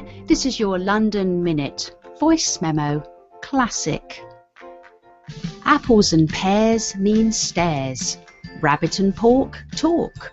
That's a sampling of Cockney rhyming slang, spoken in parts of London. Now that you've got the hang of some old phrases, how about the Urban Dictionary for acquiring some modern dialect? Go to www.urbandictionary.com. The term crud butter, for example, has been introduced into our house. That's when crumbs from toast ends up in the butter or jam. The Urban Dictionary is packed full of gems, but caution, it's rude in places. But that aside, it's expressive. If you want to give praise to man or dog, just say, "You're the man now, dog." There is a problem with the Urban Dictionary. It has a way of colliding with the English accent. But I'm learning so much. To be quiggly is good. To be textjected, that is, to be rejected via a text, well, that's bad. I'm mutton speaking as lamb, and I'm loving it. Would your company like to sponsor the Talking Technology column, my London Minute voice memo? Please get in touch via my website, loveyourcomputer.co.uk. I'll see you over on Twitter. I'm at Computer Tweety. This is Patricia Reichel for Computer America. Does anybody else find that music awesome? Yeah. Like it's just like the music is totally just like, oh man, it just makes you want to like bounce around and be like happy. I don't know. Very perky. Yeah, there's a good word, perky. Yeah. Well, Anyway, welcome back to the second hour of the Computer America Show. We are 33 minutes in. We are talking to consumer electronics expert Sandy Berger. You know, if you guys get questions, comments, you want to talk to me, you want to talk to Craig and his webcam firewall. Sandy, you're sitting extremely still. yes. Well, I never move. It's impressive. Mm. You know. Anyway, if you could give us a call, 347-884-8881. We'll get you on and get you through. Number again, 347-884-8881. You shoot us an email live at computeramerica.com or join us in our live interactive add-on chat room at computeramerica.com, right above which is my smiling face and all of my witty T-shirts. That's why they keep me around, because I'm a camera person. And our live streaming video of the Computer America Show is brought to you by Otherworld Computing. Great stuff from great people for your Mac upgrading pleasure. If you haven't upgraded your Mac, you know, and you really want to get some new upgrades, new RAM, old RAM, new SSDs, you know, all kinds of great stuff. Not only do they give you the parts at a great price, they send you this full color quality, easy to follow, what do they call it? What do they call the instructions? The Englandese, you know, where the instructions you just don't understand it no matter what language you speak. The instructions are fantastic. go over there, visit them, check them out, macsales.com. Tell them Craig or I sent you, and even Sandy. Sandy's smiling, so I think she's okay with it.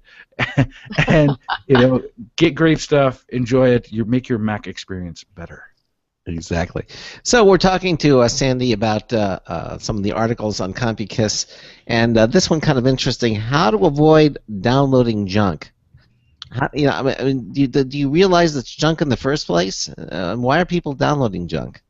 Well, that's what I was asking. Actually, a lot of the articles that I write on CompuKiss are taken directly from my experience out in the field. So I go out and help people with their computers, and then I see what problems they have, and then I write about it so that everybody can, not have those problems anymore. And what I was seeing, I was going out and seeing all sorts of programs that I called junk. They were also called PUPs, potentially unwanted programs. They're not necessarily a virus or really detrimental to your computer. But there are several of those that I was seeing on people's computers all over the area. Mm-hmm. And I couldn't figure out where people were downloading these or why they were getting them. And then I, one time, decided I was going to download Firefox. And I went to Google and I just said Firefox or download Firefox. And what I got was absolutely amazing to me, because the Google result, the first 3 results were all ads, or the first 2 results were ads. Mm-hmm. And they were ads for, instead of real Firefox, which would have been mozilla.org, they were things like Mozilla-Firefox.easy download and Mozilla-Firefox GOL-apps, but they looked like the real thing. Okay. And when you click on those, and I put that in the article, so if anybody wants to go to CompuKiss and check out this article, it's on the front page. When you look at those, they look real, although it does say ad if you look very closely, but usually you don't see that. And I was ready to click on the first one, and I said, wait a minute, what am I doing? I knew immediately that's where people were getting all the junk from. Mm. And sure enough, I went and checked out those 2 websites that were on the top of the Google results page, and they actually had links to Firefox. You could download Firefox, but along with Firefox came 3 or 4 other programs that really were not programs you wanted. Mm. And so that's how everybody was getting these programs on their computer. And the problem is, these programs are not necessarily that easy to get rid of. So you can get rid of them, but you might spend a good deal of time getting rid of all these. Can't go to like the ad remove programs and yeah, for some of them you cannot just go to ad remove. Some you can, but some you not. So I don't know, Charles, have you seen these types of programs? All the time, actually. And what you'll find in most of them is it's not that you're not getting Firefox, or you're not getting what you're looking for. You are getting it, but you're getting either a link through to Firefox, or you're getting like the click grabbers. Every time you click on something on that page, somebody gets paid somewhere. Right? They make a couple of cents somewhere, but then it's also, this is how you get the people who end up with like toolbar after toolbar after toolbar after toolbar. Exactly. And they make money like that, So it's. I've seen browsers with so many toolbars on them that there's virtually no window on the bottom. Yeah, they're like rabbits. They just seem to accumulate there or keep on. And replicate, right? Replicate, and think about it. Yeah, and where do all those come from? And some of them are very legitimate programs, like Java or Adobe. You go to download those, and there'll be a little check mark there. Yeah, and it'll be checked. It's always checked. It's always checked. You have to uncheck it. That's right. Do you want to download the ESC toolbar? Yeah. And it's got a check mark in front of it. And if you're just quickly going through your download, you're going to get all these toolbars, and in this case, if you're going to the wrong place, you're going to get all these unwanted programs. Right, and then trying to uninstall it can be a nightmare because That's right. some do, but a lot don't. You know, you can't go to the add remove; it's not there. You have. Do they have the same toolbar epidemic on Mac? No, No. no, not really. Nope. If you can't afford to go Mac, or you can't justify spending several hundred or several $1,000s to get a premium Mac, take your computer and install Linux. And I think we're going to have that show later in the week. Seriously, I mean, it's right now, and you know, Sandy, I don't know how you feel about Linux or Ubuntu in particular, but the latest version of Ubuntu, their latest iteration 14.04. is their long-term support one, and it is finally ready for prime time. I mean, they're out of the box, beautiful experience. There's, you know, I think even for the clients that you have that are, you know, they're very stuck in their ways. If they just want an internet machine, you know, I mean, if they want to, if I'm not talking about the ones that like use AutoCAD. We still can't do that over here, you know. But like, you know, they want to be able to get on, check email, you know, chat with friends, you know, all that other stuff. Out of the box, Ubuntu's got it all. And I mean, it is a fast half-hour install at most, and they're off and working. I agree with you, and I like that very much. And I've played with it, and I usually have at least one machine around here running it. But I don't think for the average user that it's viable. It's just not mainstream. But why? Well, I mean, how many people are going to download a new operating system? Windows XP users. They should be doing that, yes. Yeah. But they're not going to. I mean, most people will just go out and buy a new computer before they'll try to install it. Yeah, install a new operating system. Yeah. Of all the reasons that I've been given by other experts, it's that not to use Ubuntu. Yours makes the most sense. Mm-hmm. You're talking about people who would rather be like, I've got a virus, buy a new computer. Exactly. Exactly. I mean, it's just something that they don't want to deal with. That's all. They don't want to deal with a new operating system.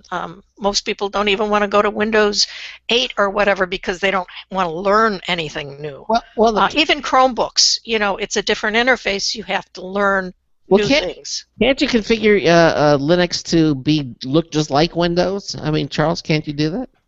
Yeah, you can, but a lot of people, yes, short answer. Yes, but that's defeating the purpose of it, I believe. Well, I mean, if it looks like Windows but it's running like Linux, it doesn't defeat the purpose. It's still, you're not going to get viruses. You're not going to end up with the toolbar epidemic unless you really, really want to. Sure. You know, you get all the same native protections that you would get on a Mac.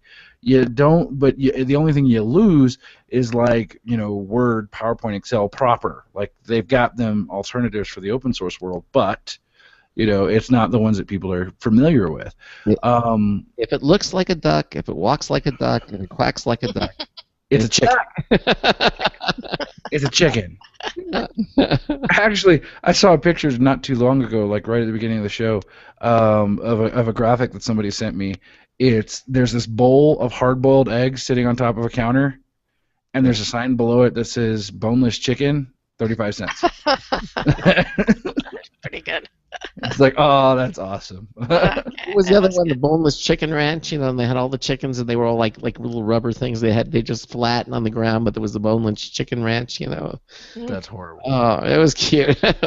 Actually, you know what I would do? I'd put a label on the chicken bacon flavored ranch and put like boneless chicken ranch. Get it? On the bottle. Ba-dum-bum.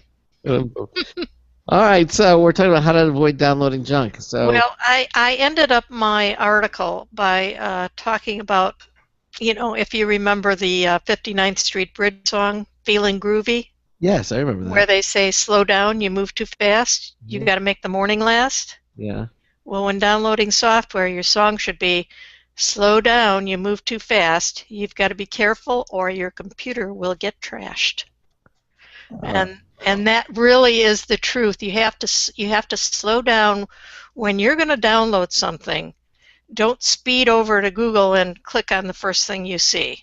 Mm-hmm. When you start the installation of a program, read the screens and remove the check marks so you don't get all the toolbars and stuff like that. It is possible to keep your computer really clean, but you've got to slow down and you've got to look at the screen, read the pages, and be careful. Yeah, exactly. That's a good. There you go. Now wait, Sandy, you have to sing your new song to it though. I didn't know Sandy was that dope on the mic, but now we know she is. So. Slow down, you move too fast. You got to make the moment last. There you go. There you go. Yeah. So just keep that in mind when you're downloading programs. Yeah, don't download junk. Exactly. Oh my gosh. So now also this is a good time to ever talk about your Windows 8 cheat sheet. Now with all these implements upgrading and everything, does your ebook Windows 8 cheat sheet still apply? It does still apply, but there are changes, big changes, and so I am right now working on the Windows 8.1 cheat sheet. Oh. Okay. And the reason I waited on that is because I wanted to get past this big update that they just did. The Windows 8.1 update really made some huge changes in the way Windows 8 or 8.1 works. So I'm working on that right now, and by the time I'm on next month, I'm sure I'll have it finished and on the website, ready for download. Oh, that's excellent. And again, you think that you think Windows 9 is going to be better? I mean, well, you know, I'm not sure what they're actually going to wind up doing with Windows 9. Windows 8.1 and 8.1 update, they actually went backwards. They corrected things that they had done wrong in Windows 8. Yeah. The search feature and things like that. So, you know, which direction are they going with Windows 9? I just don't have a clue on that. Well, my thought was that, you know, they sort of, you know, they drummed out the regime in there that said, oh, you're going to do it the Windows 8 way, and that didn't work, and with all right.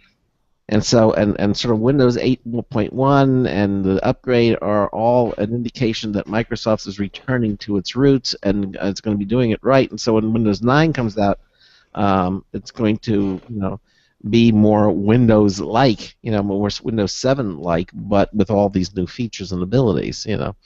That's my understanding at this point. Well, it will be interesting to see what they're doing. They're also coming out with some new Surface tablets within the next couple weeks, I believe.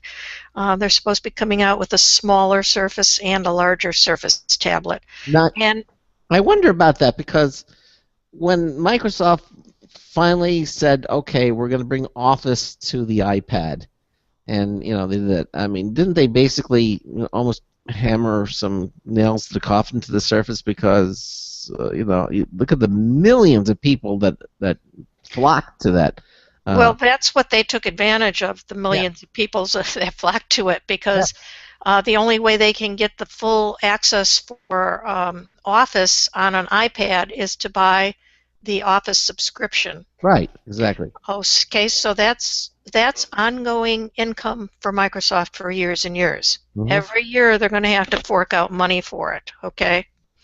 Now the Surface tablet, they're way behind the curve.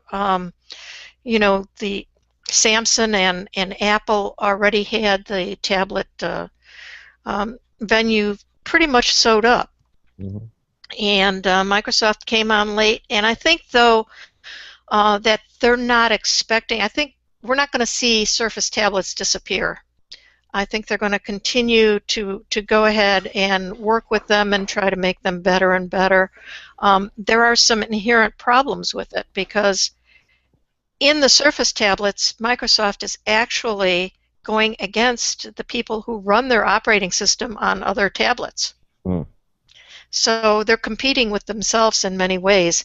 But I think they're going to continue on that track. I think they're going to keep on having those. I wish they would do something to get them to be cheaper. To be what? Cheaper. They have to be less expensive. Yeah.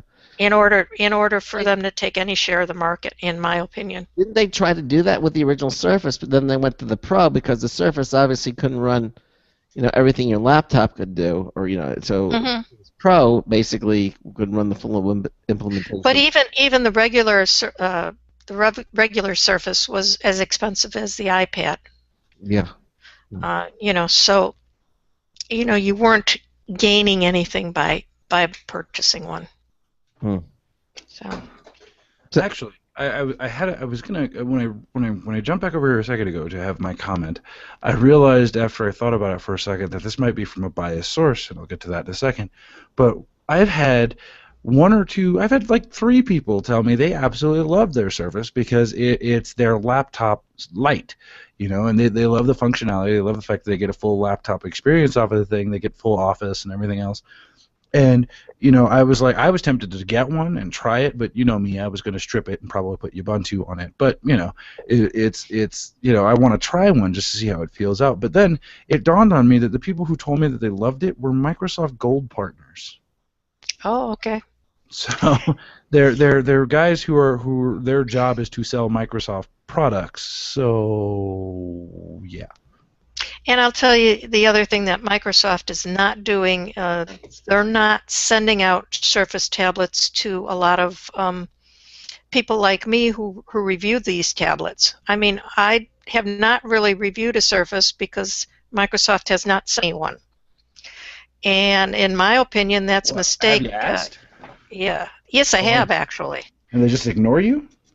Yeah, pretty much. Now, I'm not high up on the I don't write for the Wall Street Journal or some of those papers, so I might not be high up on the PR list, but I believe that they should cater to journalists like me if they want to get the word out about how great these Surface tablets are. Maybe you should totally name drop it, though. Be like, do you know whose show I'm on regularly? Craig Crossman's. Oh, that's it. I didn't use the Crossman name. Yeah. If you name drop Crossman, you'll get doors open for you. It's amazing. Okay, I'll have to keep that in mind. Or have Craig do it. He's got the special super dial phone. He could probably call up Bill Gates, from right now and be like, Billy, Craig, get on this. Get sending a Surface. Exactly. Or at least, even though he's still having trouble getting me a Nighthawk. Yeah, I don't know what. And an Uma. What happened with those guys? Which guy?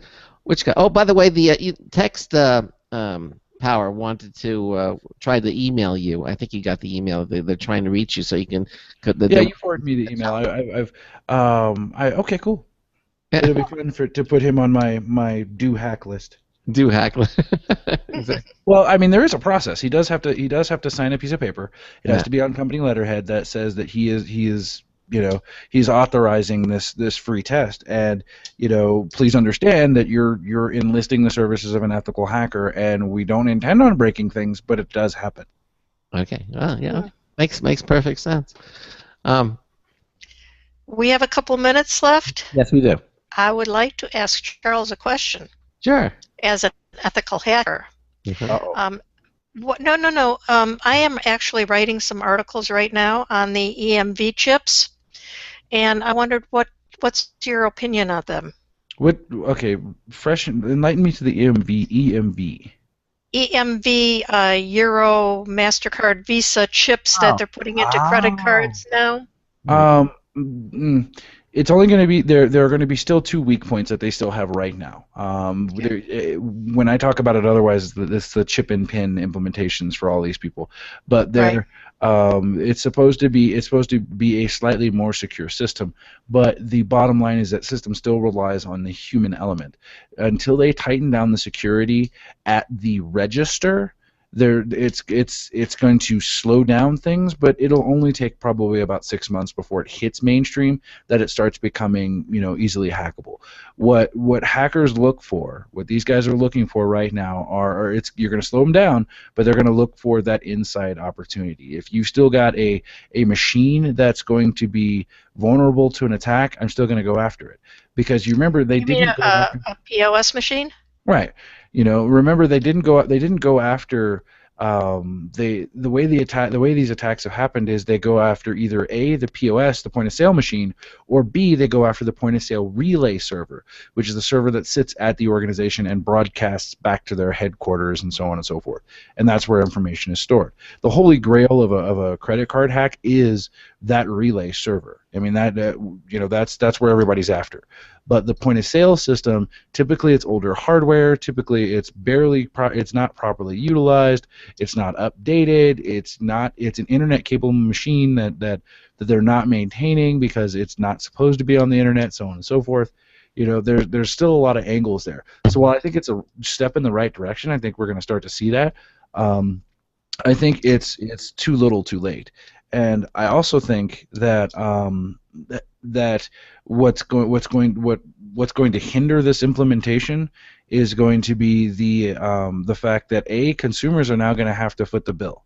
You're either going to find a way to work it on your existing hardware, or that cost of the upgrade is going to fall on the consumer's wallet, which means there's now going to be additional fees for using the system. Cards are going to cost now when debit cards now are free. You're going to have to pay $5 to get a debit card. They're going to have to make their money back for the implementation somewhere, and that's going to cause issues too. Well, I'm not sure that that's true, because hopefully where they would make their money back is because there would be less counterfeiting of these credit cards. That's what the EMV chip actually does. There's a chip in there so that it's each processing is a different number, and so it's not easily copied. Like right now, the magnetic strip, they can counterfeit that like that. Right, but the chip itself doesn't prevent online fraud. Like it doesn't. No, it doesn't. Not at all. We're just talking in store. Card. Right, we're talking swipe card. Hackers don't. They're not. One angle of it all is to create another card to use, but the more prevalent one is to just go online, rack up a bunch of charges, and get my bounty delivered somewhere at a drop house somewhere. So that's going to be something else they're still going to have to figure out. So it's the targeting is still going to be the same. I still want your card information. I mean, there was another idea where they were going to do the card number on the card changes every time. Like changes every 90 days or something like that, or something. That's I for think would be online. amazing. Yeah. Mm-hmm. Yeah, that's for online. There's two different things that we talk about here. One is those that use point-of-sale machines in the stores and online, and the EMV chip is not online at all. It's strictly for the I've seen mock-ups of cards where the numbers are actually on a little screen, and so that those numbers do change. That is kind of cool. Listen, Sandy, we're pretty much out of time. Again, check out the website CompuKiss. COMPUKISS.com, and you can see all the things that Sandy's doing. Sandy, stay with us for the after hour 90 All right. and we're gonna sign off again. Coming up tomorrow night, okay, all you Linux lovers out there, it's our all Linux show with Larry Bushy. Okay, it's gonna be tomorrow night. That's for both hours of the program, and I think that one's my second favorite show. Yes, the all hacker show is your favorite. I know. No. My favorite show is the one with Sandy. The latest improvements to Linux thank you, Charles. as implemented in Linux Mint 17. 60 seconds. Going to be the topic for tomorrow night's show. Yes, Sandy is our favorite show because she has reasonable opinions. Thanks, guys. Backed up ones. All right, Sandy. Thank you. Good night. Thanks so much for being with us. And again, our all Linux show tomorrow night. We will see you there with Larry Bushy. And we'll see you then. Also, we'll have our brand new London Minute, and that'll all be back in place for tomorrow night. And, of course, all our contests are up and in full swing, too. So check us out at all of our contests at our contest page at computeramerica.com. So until tomorrow night, this is Craig Crossman hoping that your hard disk never becomes squiffy, floppy. We'll see you tomorrow 10 night. seconds.